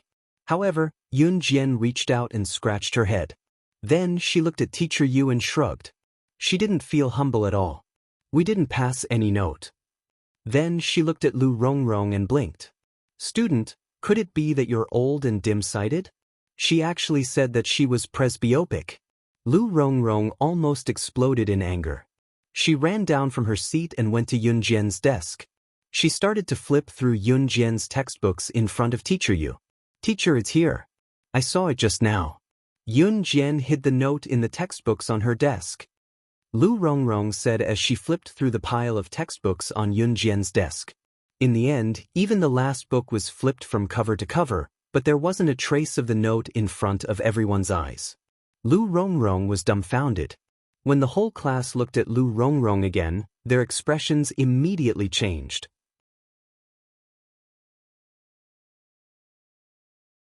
Chapter 115. Where's the note? Lu Rongrong, where did they send the note? Don't tell me, you ate it? Hiya. Lu Rongrong's eyesight must be going bad. Ha. A bunch of students in the class couldn't hold it in anymore and started yelling noisily. Perhaps it was because they had heard the news about the autumn outing, but they hadn't calmed down yet. Now that Lu Rongrong was in trouble, the whole class took the opportunity to make a ruckus. Lu Rongrong's gloomy face instantly turned cold. A haze covered her entire body. She trembled and felt very wronged. She clearly saw Chen Sini pass the note to Yun Jian. How could it be gone just like that? Lu Rongrong, you're framing your classmate for passing notes. What else do you have to say? Teacher Yu frowned with a trace of displeasure on her face. As mentioned earlier, Teacher Yu was a very disciplined person. She especially hated students who did things under her nose. Of course, at the same time, she also disliked students who liked to report fake news and frame their classmates. It could only be said that Lu Rongrong had stepped on Teacher Yu's minefield. Teacher, I really did see the two of them passing notes. Lu Rongrong was unrepentant and even raised her voice to argue. Get out. Stand outside as punishment. Don't attend the 2 periods of self-study in the evening. You're not allowed to enter the classroom during this period. Teacher, you didn't have the patience to listen to Lu Rongrong's nonsense. She pointed at the door and growled at Lu Rongrong. Harmony was the most important thing in the class. Unity and mutual help were a good expression of the class atmosphere.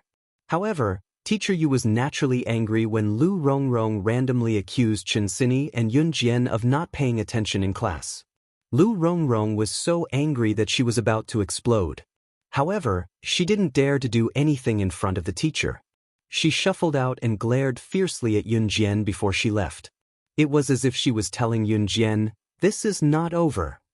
Yun Jian returned a smile, but it only made Lu Rongrong angrier. Okay, continue with your self-study. Teacher Yu waved her hand and walked away.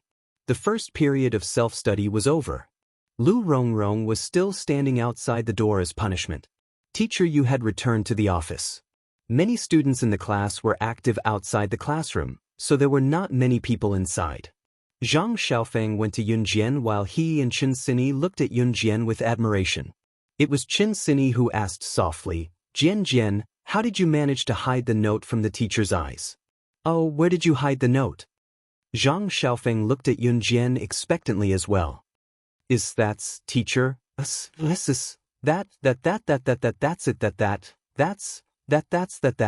S's have. Spreading the note out in front of Zhang Xiaofeng and Qin Sini, Yunjian's lips curled into a smile. It's here. Zhang Xiaofeng and Qin Sini were stunned by Yunjian's action. It was then that both of them recalled the scene just now. When Yunjian stood up to refute that she did not pass the note, she had scratched her head. Could it be that at that time, she had hidden the note in her hair bun? At that time, she was actually able to hide the note in her hair in front of the whole class without leaving a trace. How did she do it? Could it be that she knew magic? Master, you're amazing.